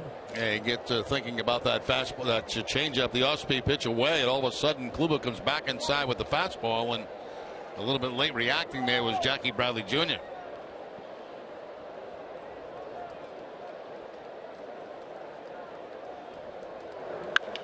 On the ground right side, Kipnis fields and throws, retires Bradley, and the Red Sox are gone in the 6th inning. It's 6-1 Boston.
Southwest Airlines. Book your low fare now at southwest.com.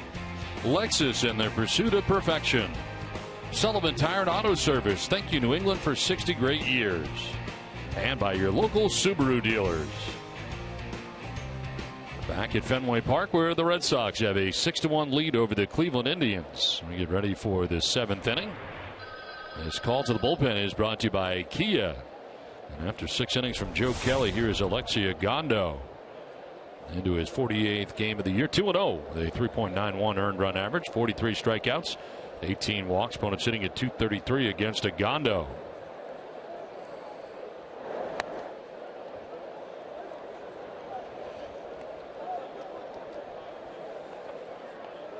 So Joe Kelly going 6 innings, giving him 5 hits and only the 1 run.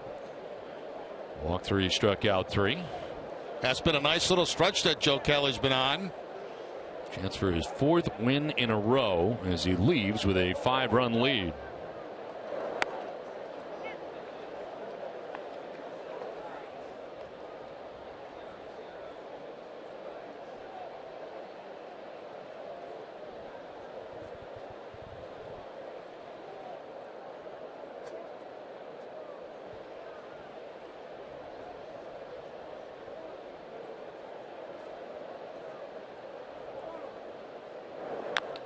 Foul tip at the dish, and it hangs at 0-2.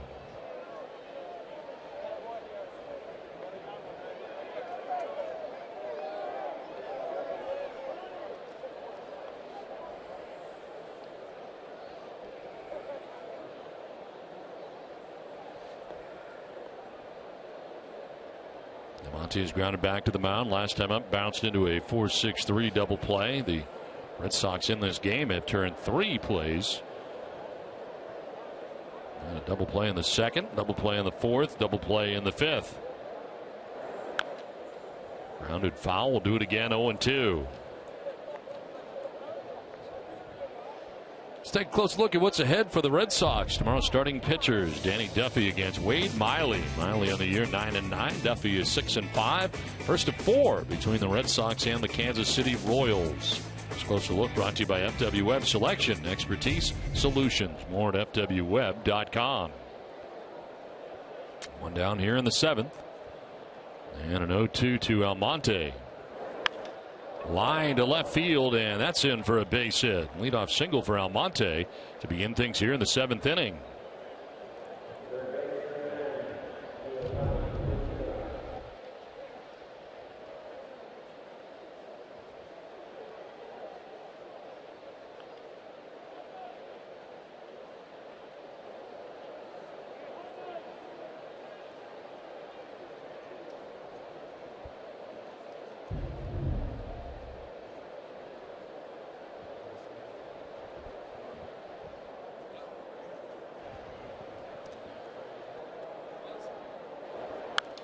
Fouled off to the right, out of play, and it is 0-1 here to Urshela.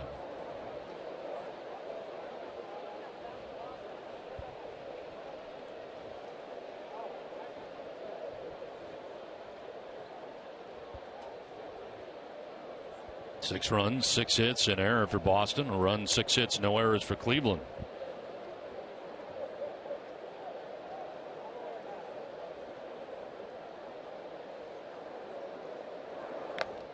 Swinging a foul tip, 0-2. And both pitches from Ogando just about in that same spot. Down and away, low and away from the right-handed hitter. Excellent location. Might be a good time to try that slider a little bit farther off the outside edge. We'll see. Looks like they might be going in that direction.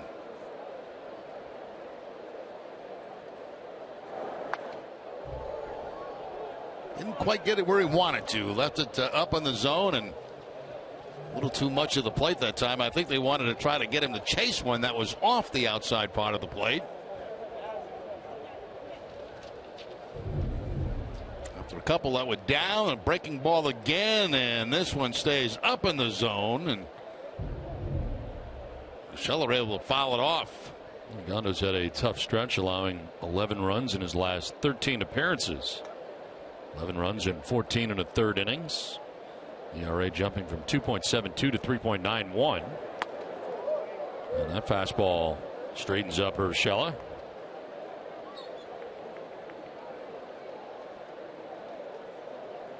Jose Ramirez waiting on deck here as Ogando takes over for Joe Kelly here in the 7th inning.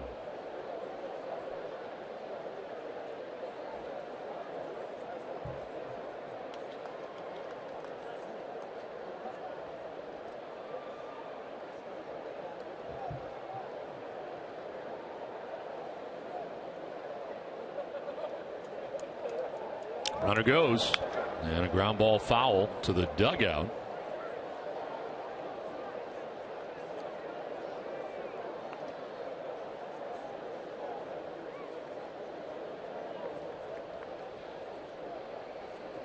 Monte with a leadoff single to begin things here in the 7th inning. Now Urshela down in the count, 1-2.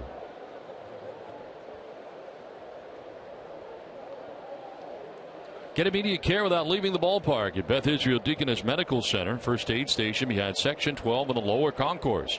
BIDMC is the official hospital of the Boston Red Sox.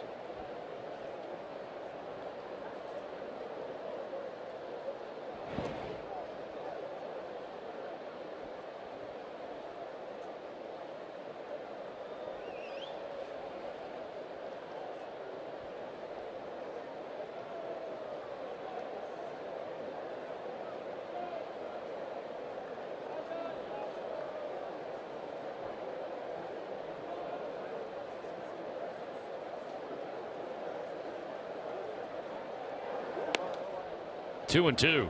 That's the breaking ball he wanted to throw, I think, right there when the count was 0-2. And hope that the hitter would chase it. In this situation, a 2-2 count does not, and I should say 1-2 count does not, and runs the count to 2-2.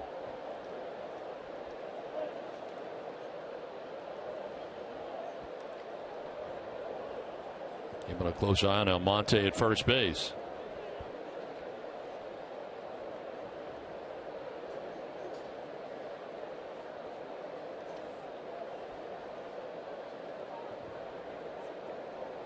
Red Sox infield a double play depth with nobody out here in the 7th inning.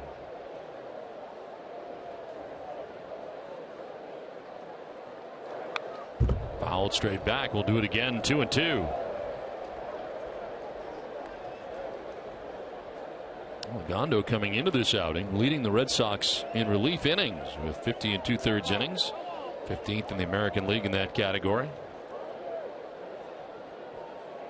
24 runs this year, and the home run has really been a problem. Of the 24 runs, 19 have been via home runs, 12 home runs total. 2 3-run home runs, 3 2-run home runs, and 7 solo shots. And a foul again.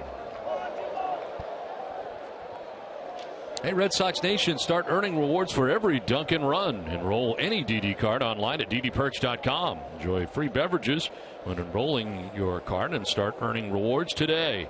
The Red Sox run on Dunkin'.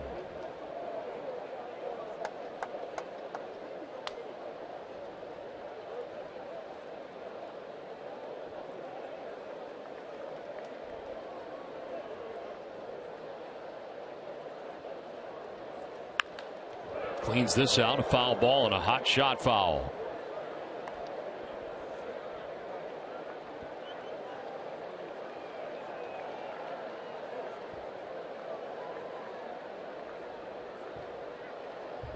Alex Spear, the Boston Globe, pointing out Gondo, 12 home runs, that leads most among major league relievers.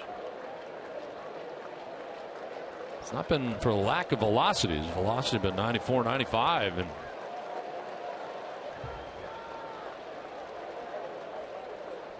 2-2 pitch coming here to Urshela.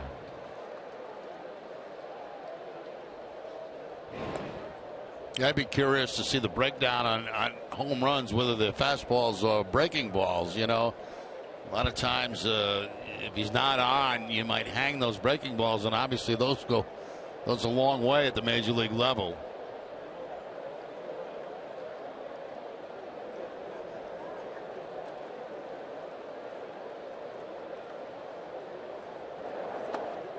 Swing and a miss, comes back to strike out Urshela. First out of the 7th inning.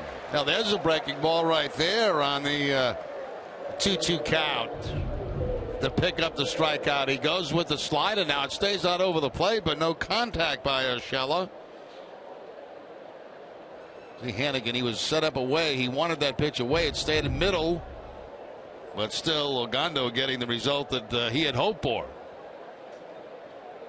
1 on, 1 out. Jose Ramirez, the batter, is grounded to short, single to right, 1 for 2.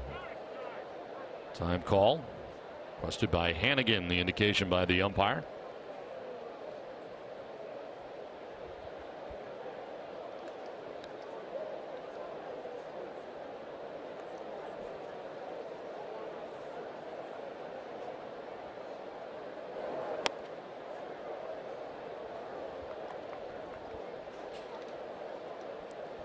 Red Sox have action in their pen. Tommy Lane, the left-hander, up.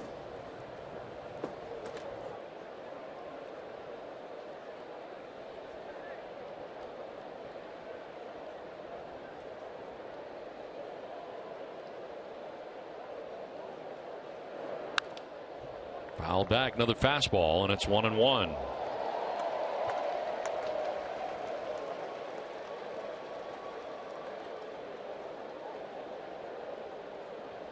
Gondo's 47, now 48 appearances this season. Second most on the Red Sox staff. Junichi Tazawa leads the staff with 51 on the year. It's the most Gondo's had since a career high 58 in 2012. That was when he was in Texas.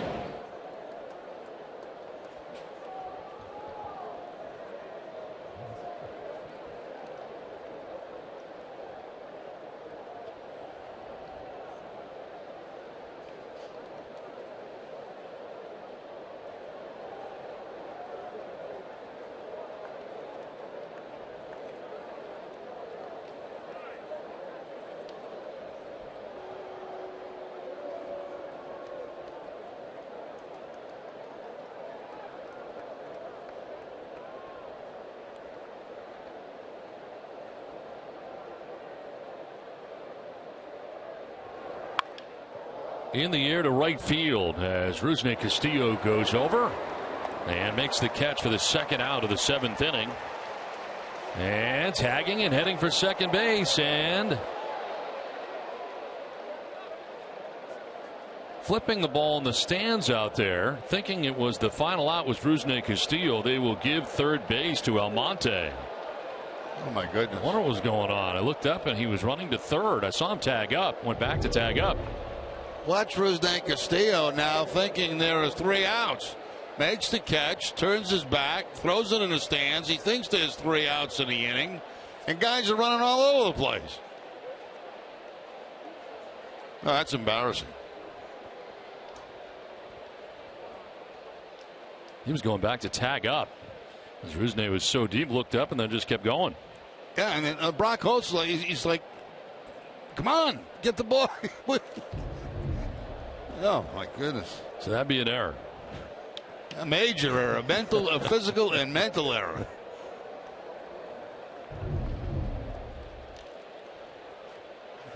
One of the keys is knowing how many outs there are, especially We've seen that quite a few times this year, have we not? It was way too many times. Way too many times.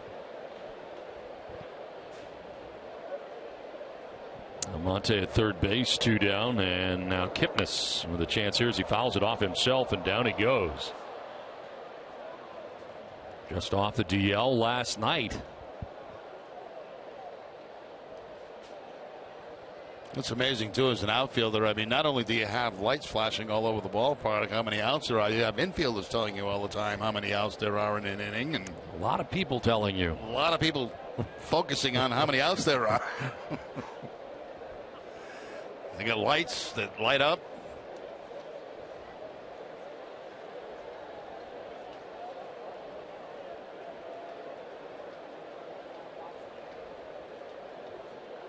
It caught me by surprise because I'm looking down at my scorecard and I'm saying, if I got my scorecard wrong?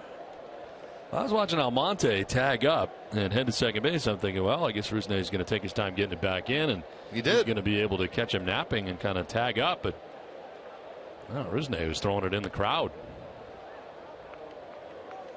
Maybe he was thinking of throwing it to a cutoff man in the crowd who had a better arm.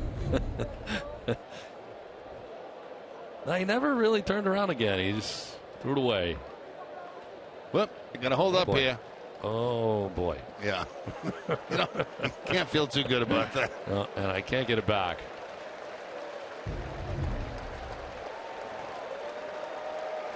One-two pitch. And a swing and a miss. Strikes out Kipnis to end the top of the 7th. Well, 7th inning stretch here as 2 strikeouts in the inning for Agondo. We will keep it right here at Fenway Park. Night 2 of the WEI. Let's check out the Dunkin' Donuts poll question. Which style of jersey do you prefer?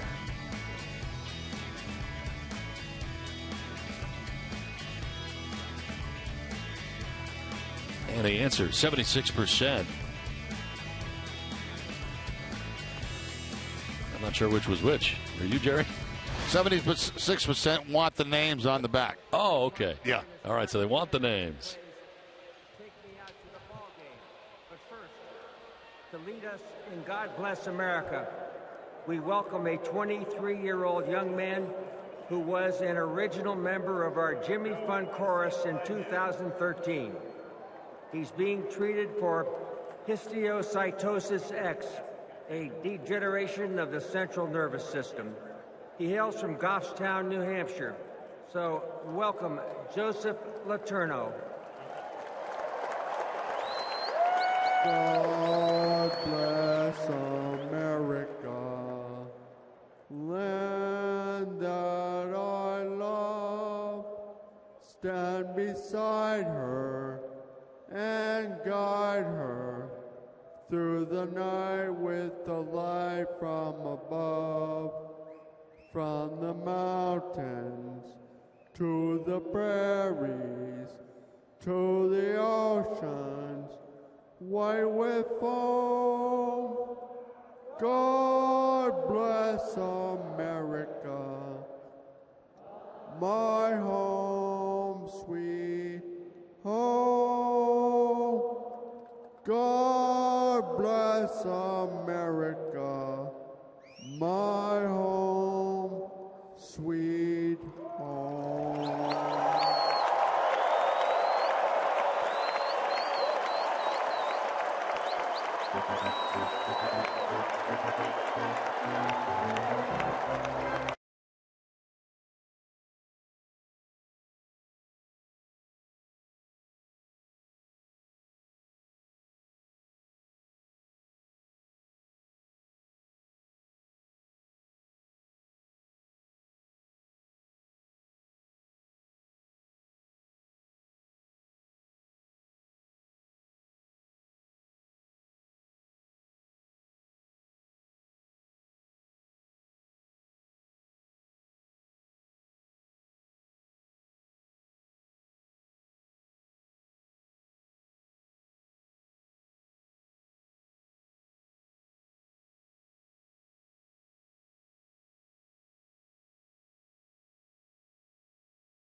Protection products and fabrication for facilities throughout the Northeast. Did you know FW Web did that? Learn more about this proud Boston Red Sox sponsor, fwweb.com.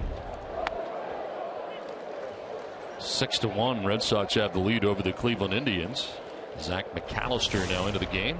46th appearance, 3-3 with a 3.15 earned run average. 68 strikeouts, 16 walks. Opponents hitting at 266 against him.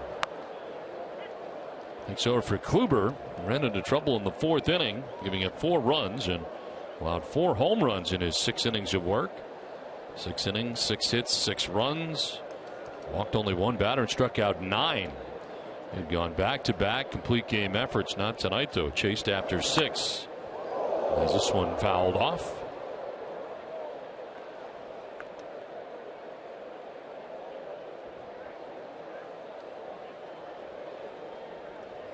And for Kluber tonight, the 4 home runs, a career high allowed by the pitcher.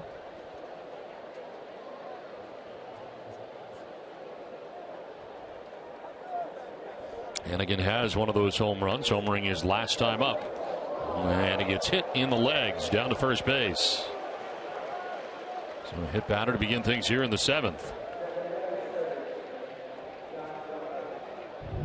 Like some type of breaking ball right here. Yeah, it was. That just slipped out of the hand of McAllister, and it's Hannigan in that rib and elbow area.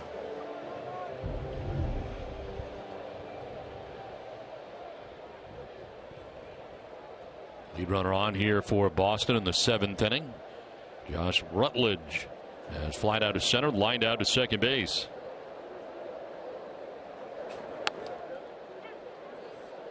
Check at the Red Sox bullpen, and Tommy Lane back up again for Boston.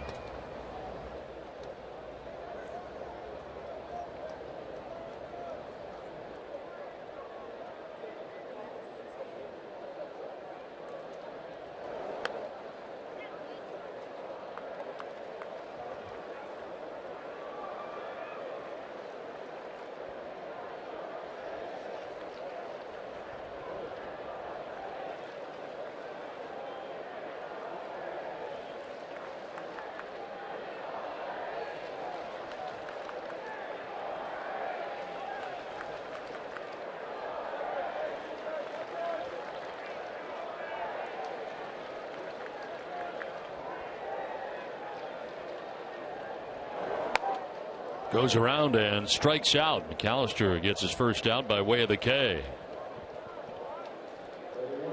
Well, don't miss WB Mason Extra Innings Live right after the game. Adam and Eck will have continuing coverage of the Jimmy Fund Radio Telethon. Whatever, whenever, wherever. Who but WB Mason?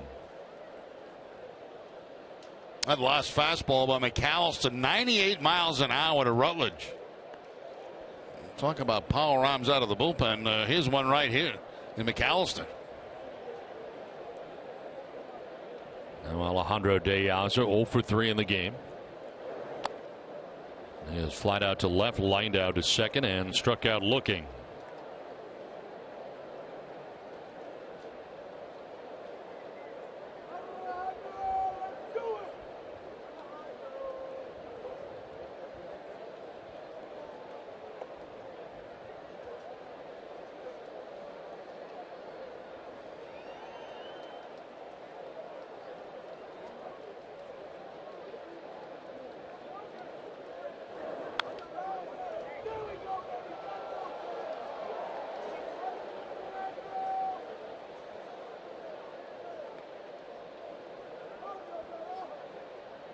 Brock Holt waiting on deck. Red Sox batting here in the bottom of the 7th inning.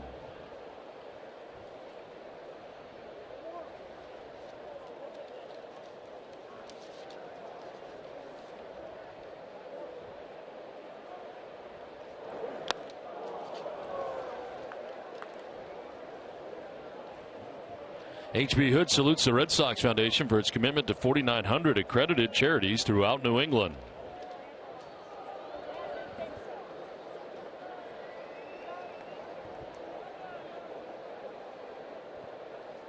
Ryan Hannigan hit by a pitch to begin the inning. Josh Rutledge struck out swinging. 1 on, 1 out. And a fly ball to center field. Almonte for the second out here of the 7th. You know, Don, this afternoon I was doing my little part for the Jimmy Fund down here behind the bleachers, and I saw a map on the wall. And the map was only about half covered, and I was surprised because usually we get contributions from all over the country. Right, everywhere. And I was wrong. I was told that this is the second time through. So I already made it one time through. Oh, okay. And this was the second time through that they were filling up the map. So, I mean, that's great. That's unbelievable. It comes from everywhere, all over the United States. And Red Sox Nation extending everywhere. The Arbel Insurance tote board right now at $2.6 million. $2,639,956. Thank all of you who have donated in the last 2 days, and for those who have not, hope you will. In the air to left field as Jose Ramirez is out there, and he'll make the catch. That ends the 7th inning. We're on to the 8th. It is 6-1 Boston.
Bank, as it's presented by Bank of America. When I was assaulted last year, Jerry, by the manager of the Cleveland Indians, I did not file this. I gave it some thought, but that was an assault. I mean, that is a full-fledged attack right there. Not only did he have me by the tie, but he messed up my hair, which really upset me. And what you got to learn is when Tito goes after you, the first thing he does, he goes after the tie and then the hair. The tie is just to grab me to get him closer, which actually kind of chokes me. What he really wants to do is get the hair. Yes, every time. I was going to press charges. I thought there was enough there. But there was actually security here at the ballpark that were thinking about going in and pressing charges against Francona. That would have been quite a story. The next day, yeah. The manager of the Cleveland Indians has been arrested prior to the game for an assault on the home broadcaster. That, unfortunately, was about the lightest altercation that we had in his tenure here, which was, what, 8 years that he was here? I remember times him tracing you through the parking lot. Yes. Out into the street in his uniform. And there were several times where it occurred on the charter. Yeah. Some 30,000 feet in the air, I was attacked. I did dislocate his finger, though. That I'm very proud of in one of our altercations. He was so mad. He's a beauty. We ended up twisted up, and we fell on the runway. Yeah. And when his finger came up, it was at a 90-degree angle at one knuckle. And he started screaming at me, "What did you do?" And I said, "What do you mean? I didn't do anything." So he ended up in the trainer's room. That night he had it bandaged up. Remember, down in the dugout, huge bandage. And I sent him a Sicilian message. That's what I said. That lasted about 10 minutes. And then, now the rest of that whole year, he told me not to sleep on the charter because he was traveling Clippers, and he was going to wait till I fell asleep, and he was going to take out just a chunk of the side of my head of just hair, enough that I'd have to shave my head. That was his plan. Yeah, well, he knew how much you. Yeah, and this guy was in on it too. The guy who was Millsy was in on this. Well, Millsy has been on the other end of a lot of Francona's jokes too. Yes, he has. I remember a couple of times we get off a charter and he'd take Millsy's bag and he'd hide it on him, and he'd put it in the middle of the tarmac. And Millsy had no idea where his bag was, and Francona had put it in the middle of the tarmac. So Millsy's out there chasing his bag around as we're getting ready to leave the airport. The worst one I will never forget from Terry Francona was on Jim Rice retirement number night, and I am emceeing the event on the field. He told me I had something on my pants, and I believed him. I don't know why I believed him. I thought for just this one time maybe I did. So I'm ducking down into the dugout, and he grabs my pants. And I looked up, and I'm being introduced. Don Orsillo comes out to introduce Jim Rice. They're introducing me, and he grabs, as this one gets away, and it'll be a strikeout as Lindor is thrown out. So he grabs my underwear, and he pulls it up to the side of my head like a wedgie, okay, up to my ear now. And you're getting ready to go on the field. I am literally being introduced. So I'm stuffing it back into my pants as I walk from the dugout to home plate as I'm introduced for Jim Rice's retirement number. He is a child in a man's body. That man right there. I'll tell you what, he's a very happy child where he is right now. Yes, he is. He absolutely loves being the manager of the Cleveland Indians. His dad is around the area. He's got it pretty good right now. Yes, but he is a little bit of he's crazy. Yeah. I mean, he's. But I love it about him. Yeah.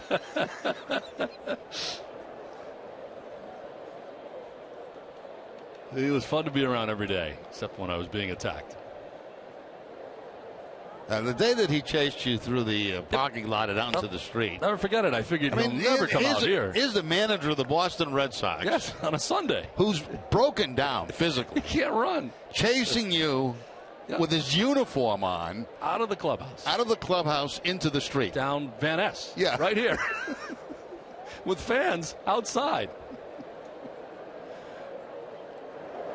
And I figured he's going to stop. I kept looking over my shoulder. There's no way. He's still coming. Well, when he was at Philadelphia, there's an announcer there who has a piece. Oh, God. And I'm not going to mention his name, but he wears a piece. So Francona used to take that piece and hide it. Like he'd be sleeping. He'd take the piece off and hide the piece on the announcer. So he wakes up, you land, and you got to find your hair before you get off. You get on the plane with hair, you get off with no hair, and you have no idea where it is. And everybody's on the bus waiting for you to find your hair. Yeah, you got to find your hair. Because of this clown. Anyway, so it's great to see you, Tito.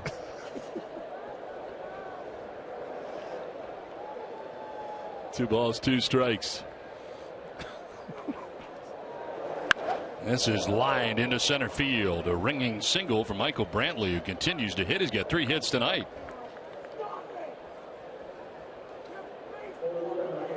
He used to come up to me in the clubhouse. I'd be down there early, and he'd come out and sit, and, he's, when's your partner coming down?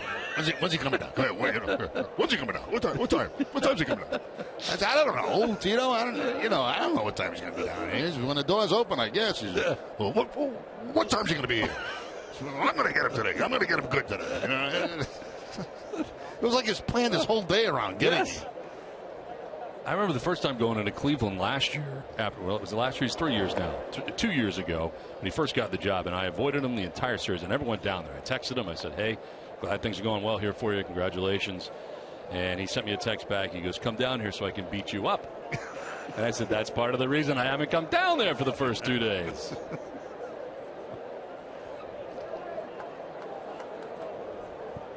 I told you yesterday, I went over there. Was it yesterday? Yeah, yesterday. Yeah. I felt badly because I woke him up from a nap. Yeah. Not the first time that's happened. I peeked around the corner, and there he is, out like a light on the couch. I mean, in nowhere's land, just gone. And so I just I went, and he woke up, and I went, he didn't know where he was, and I was sorry to wake him up, but it's the only chance I had to really go over and talk to him, Should have attacked him. Punched him or something. No, we don't do that stuff. Throwing some stuff around in his office. Now 1-1 on here for Carlos Santana. There's action in the Red Sox pen as this one fouled off at the dish. Gene Machi up in the pen now for Boston. I'll tell you another Tito one. This is one of my favorites. He has this thing about nose spray when he's on the airplane. Yeah, he uses it a lot. Yeah. Like the whole flight. Huh? Like the whole flight sometimes. The whole flight. And like before he land, he's firing that nose spray up there and all this stuff. And he leaned over to, it might have been John Farrell. Yeah. Who was sitting to his left, and he asked him if he wanted it. And I'm saying, nasal spray. This was just up your nose. Who else wants this? He's dead serious about sharing it. He believes in it. Yeah, I mean, it's good stuff. Swing and a miss. And Santana strikes out.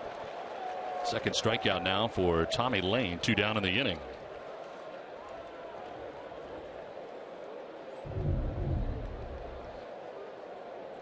I look like a split-fingered fastball grip from Tommy Lane. And lunging for it was Santana with the strikeout. A pinch hitter coming up here. Jerry Sands is going to pinch hit for Lonnie Chisenhall. And as he is introduced, out comes Torey Lovello to get Gene Machi. So that'll do it for Tommy Lane as he goes 2/3 of an inning. Pitching change from Fenway at 6-1 Boston.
Dixie and Eck will have the latest on the AL East wild card races. Now Tommy Lane departs here with 2 outs in the 8th inning and a runner at first base. Gene Machi coming in here for Boston, 4th arm of the night. His 9th appearance in a Red Sox uniform. 3.52 earned run average, 7 strikeouts, 3 walks, and opponents hitting at 172 against Machi.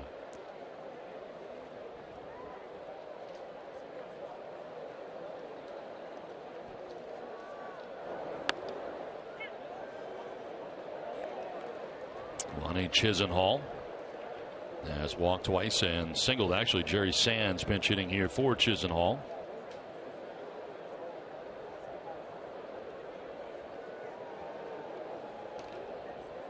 Sands, who started the first 2 games of the series, pinch hitting here in the 8th. Takes a pitch outside, 1-1.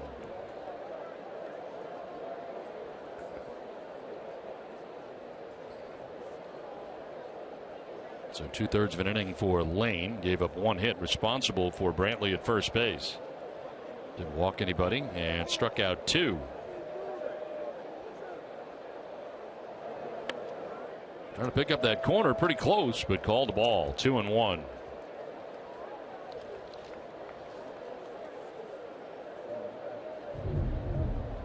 Trying to pick up that outside corner with the fastball and just missing off the outside edge.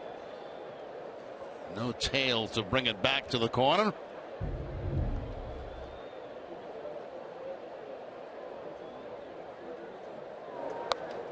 Yanks that down and away.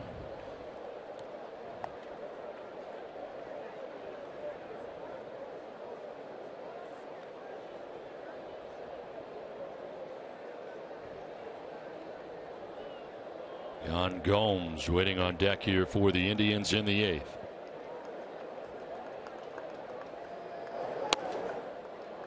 And down to first base goes Sands. Machi comes in and walks the first batter that he faces.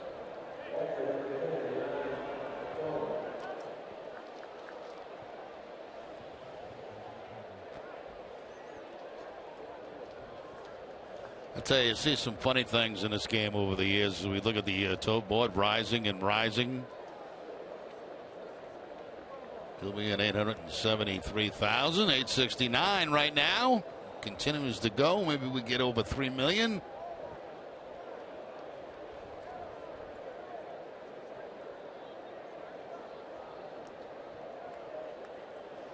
Two on and 2 down as Gomes will take a pitch down low. I remember when I was playing with the Red Sox, and Carl Yastrzemski obviously was a teammate, and I remember one time Dick Drago threw out a leather jacket. It was a pretty decent jacket, but it was worn, and there's no question it was worn. And he threw it in the trash, and Yaz went over to the trash. And he looked at it and he said, "Pretty good jacket, you know." So Yaz wasn't one to worry much about stylish clothes or go out and spend a lot of money on clothing. So he took the jacket out of the trash, and he had the cleaners put like new patches on where it was all worn on the thing, and he wore the thing like the rest of the year. It was like a brand new coat. He was like the happiest guy in the world. Right out of the trash, right out of the trash can. One man's garbage, another man's treasure. 2 on, 2 down. And a 1-1 is a strike. 1-2.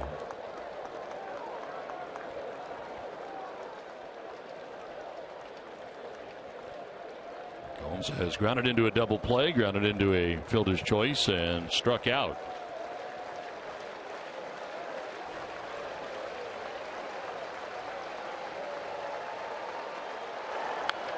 Fouled off to the right. I think some of the best ones were the players who are afraid to fly, and of course back in those days a lot of it's all charters now, and a lot of times you used to have to fly commercial where they would take first class, and then we'd have the rest of us part of second coach a seat between us. That was part of the Players Association rules. You had a seat between you, but there were other passengers on the flight, which does not happen now, and a lot of players are afraid of flying. And Tiant was one of those guys. And every time we take off, Tiant would just start screaming and yelling, oh, get it up, get it up, get it up, and it's just going like resonating all over the plane. And you look in the passenger back and they're scared and they're going, who's yelling and screaming, what's wrong, But it was hilarious. I mean, you guys are used to it time. every trip, but for somebody who's traveling for the first time on that plane as a commercial. Not very comforting. Not very comforting at all. Screaming. How about the landing? Was that tough too?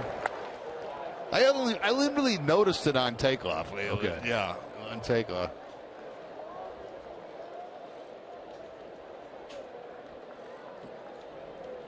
Two balls, two strikes here to Yan Gomes with 2 outs in the 8th.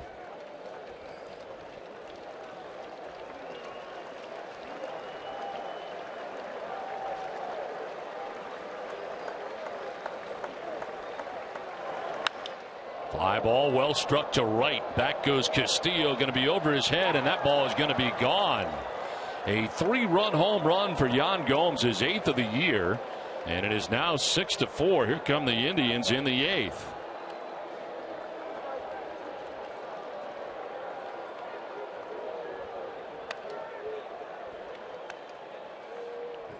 Well, a strikeout, base hit, strikeout, walk, and then the 3-run home run by Gomes. It's a split-fingered fastball that stays up in the zone, and he takes it to the opposite field, wrapping it around the pole out there, and all of a sudden you've got a ball game here, a 2-run game in the 8th inning.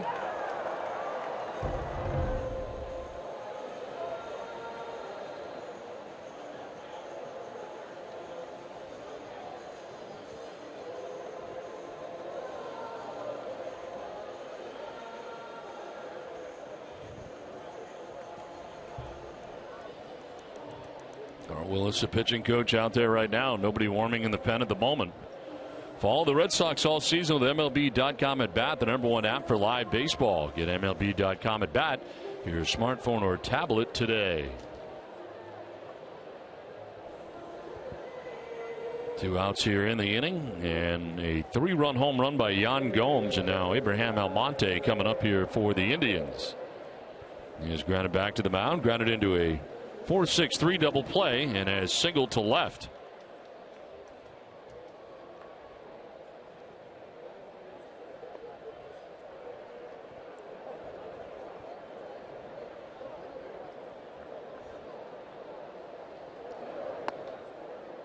Outside for ball 1.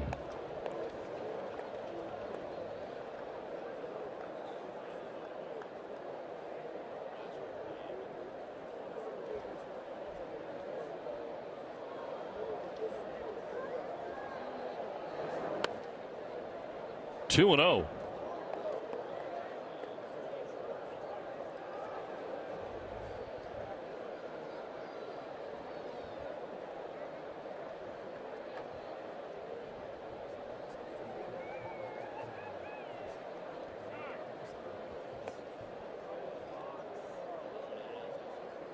And on the lip of the grass at third is Sandoval. The count here 2 and 0.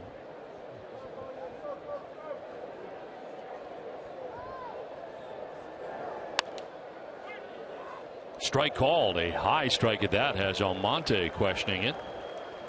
I don't blame him. 2-0 count. The pitch up and away like that, certainly not one you want to swing at on the 2-0 count. And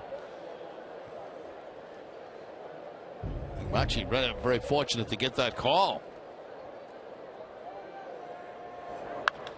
Line foul down into the seats.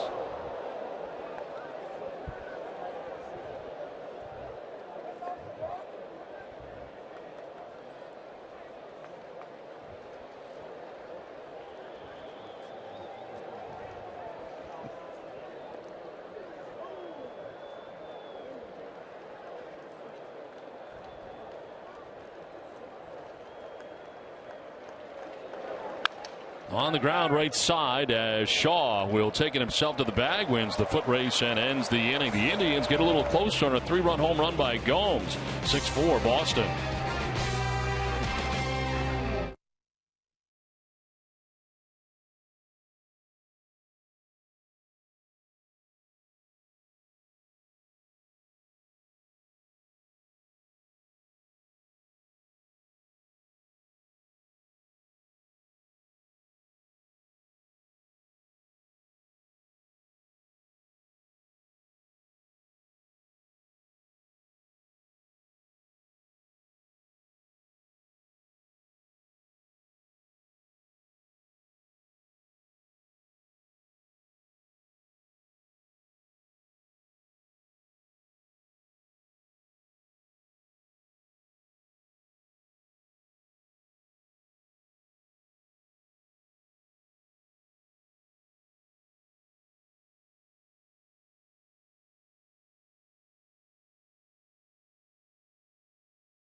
Season in their 120th game, the Red Sox beat the White Sox 3-2. Cecil Cooper had 3 hits and scored 2 runs for the Sox. Miller 1 for 3 in that game. Would it be Rick Miller? Yes, Rick Miller. Rick Miller. 6-4. Red Sox have the lead as we head to the bottom of the 8th inning. Jerry Sands staying in the game after pinch hitting for Chisenhall. Takes over in right field, and the new pitcher is Kyle Crockett into the game. Third pitcher tonight for the Indians. And Pablo Sandoval leads it off and takes strike 1. So McAllister went an inning, had a strikeout, also hit a batter.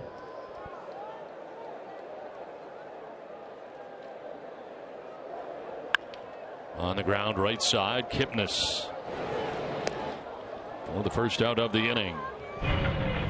Now, Red Sox are showing power tonight. David Ortiz on a fastball for the first home run of the night for the Red Sox.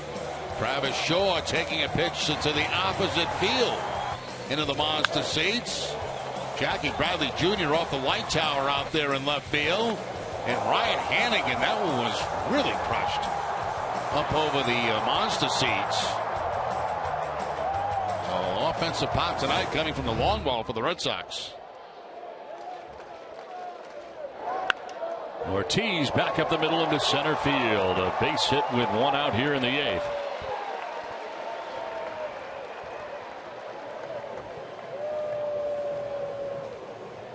Now tonight's game summary is brought to you by Xfinity. Corey Kluber started the game, 6 innings, 6 hits, 6 earned runs, including 4 home runs. Joe Kelly goes the first 6 innings. No earned runs. Bradley 1 for 3 in the ballgame, and David Ortiz connects for his 492nd career home run. Other home runs for the Red Sox besides Ortiz, Shaw had 1, Bradley Jr., and Ryan Hannigan. 1 out, 1 on for Travis Shaw. Back to the mound, a bobble, but to second base for 1, and no throw to first. So Crockett stays with it, gets Ortiz. 1-6 on the force out at second base, and Shaw reaches at first. Now a little bit tougher for the pitcher on that one. He had to reach down to the ground to make that play, and no chance to turn over the double play. Out comes Terry Francona to make a pitching change.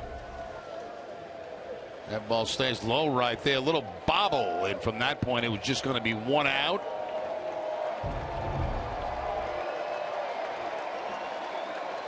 Well, leaving the game is Crockett.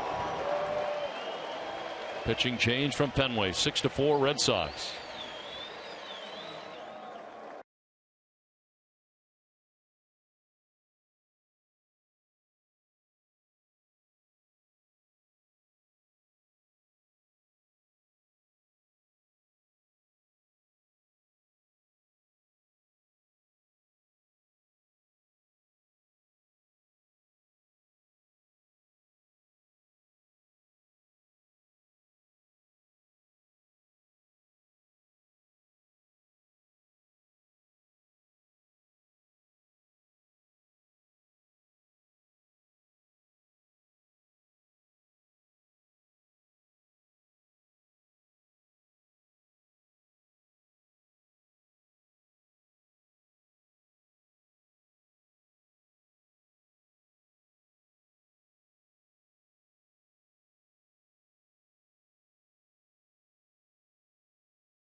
Brian Shaw into the game here for the Indians with the Red Sox on top 6-4, 2 outs in the 8th inning. Travis Shaw at first base, held on by Santana, and a foul off to the right.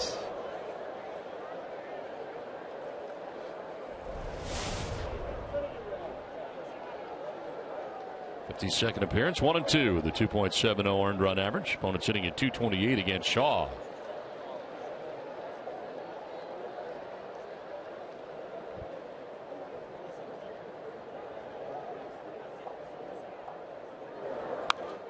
Foul back, 1-2.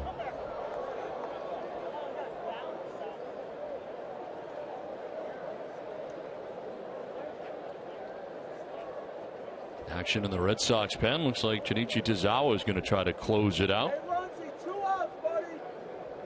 Urshela, Ramirez, and Kipnis, 8, 9, and 1 expected in the 9th.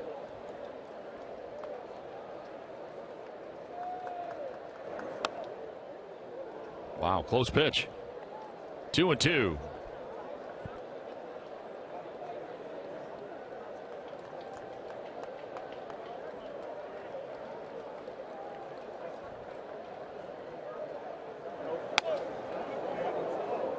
Full count now.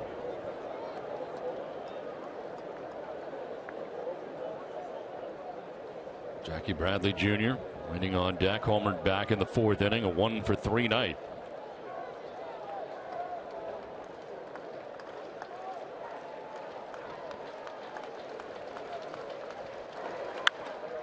Right side, second base. Kipnis will go to first for the out that ends the inning. We head to the 9th, 6-4 Boston.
For the 14th consecutive year, NESN is proud to donate thousands of resource hours to continue the success of the WEEI NESN Jimmy Fund Radio Telethon.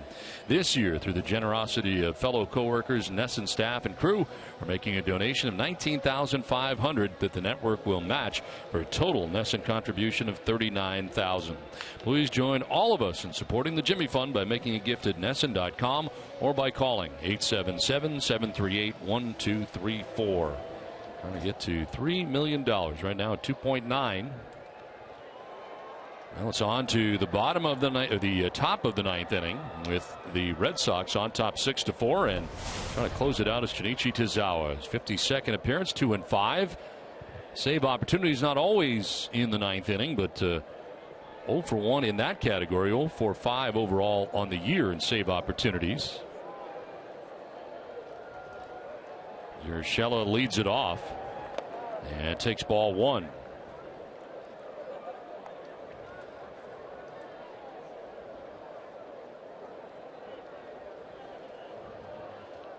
Everybody autographed it looks like.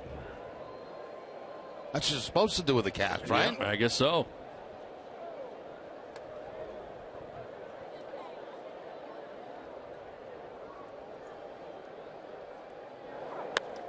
Swing and a miss. Challenged him on the fastball. Those casts get nasty after a while, don't they? Especially during the summer. It's itchy and they smell. Then when you get it cut off, it's like your arm's like tiny. You know, you lose all the definition in your arm. And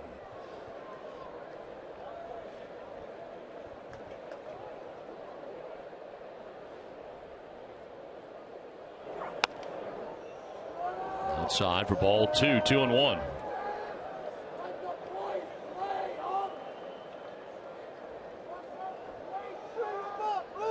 Jose Ramirez waiting on deck, then Jason Kipnis.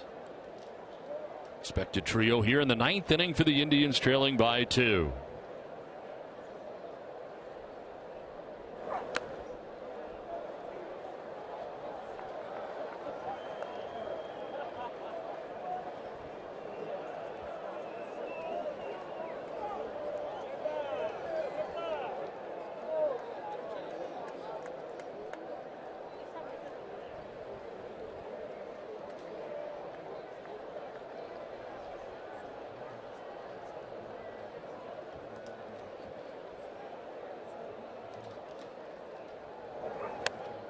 Swing and a miss, full count.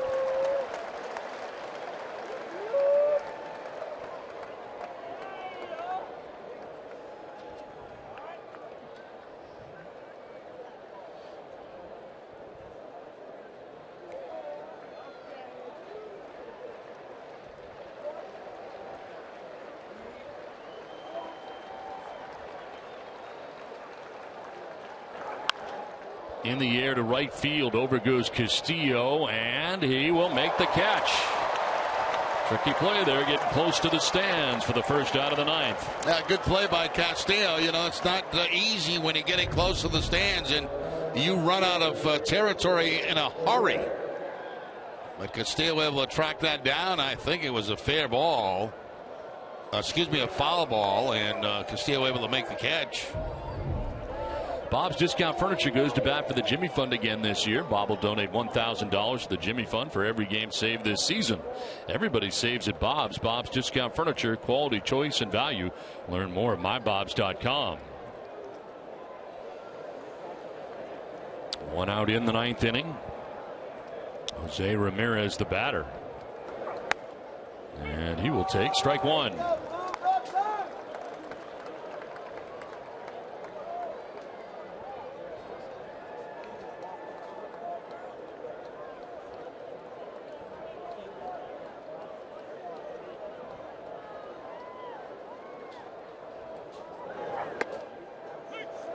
There for strike 2.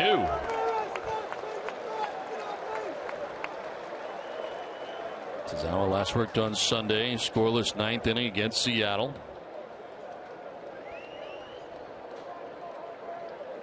Came into that game with the Mariners ahead 8-6.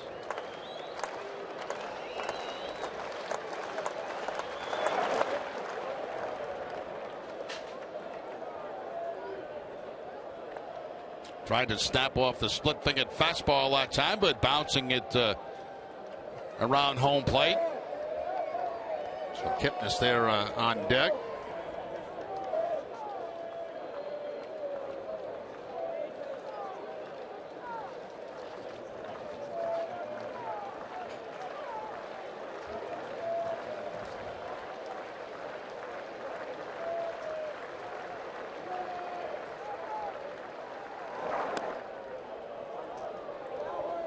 Two balls, 2 strikes.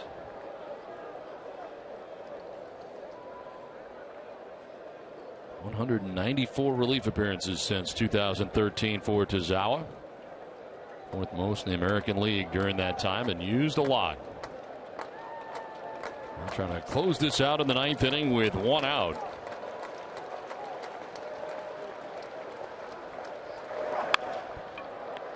picked at third by Sandoval. A little stumble. His throw is going to be in time.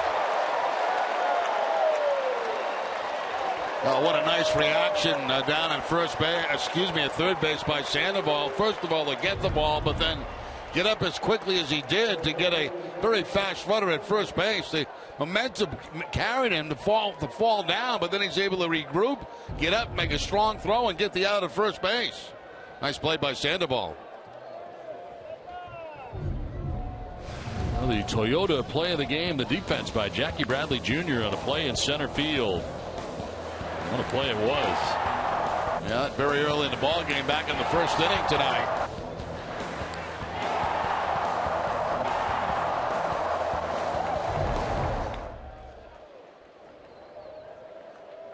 Two down here in the ninth inning. Jason Kipnis, the batter. And a pop-up foul off to the left out of play.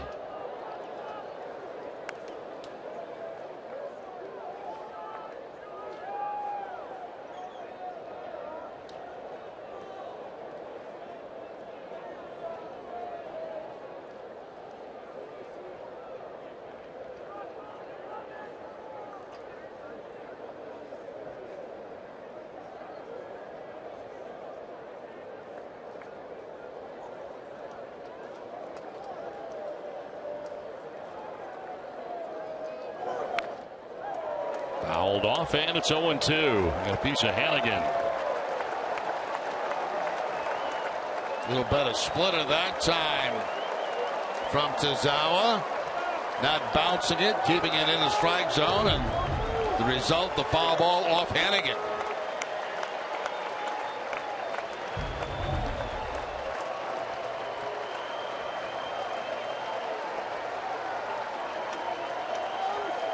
The 0-2 pitch with two down in the ninth.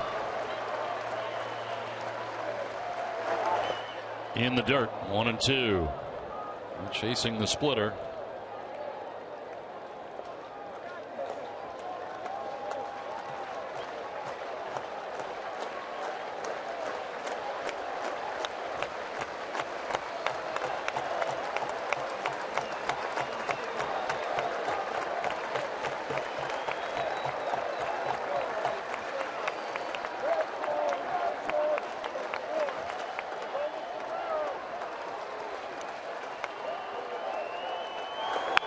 On the ground towards third. Sandoval's got it. His throw is good, and the Red Sox win.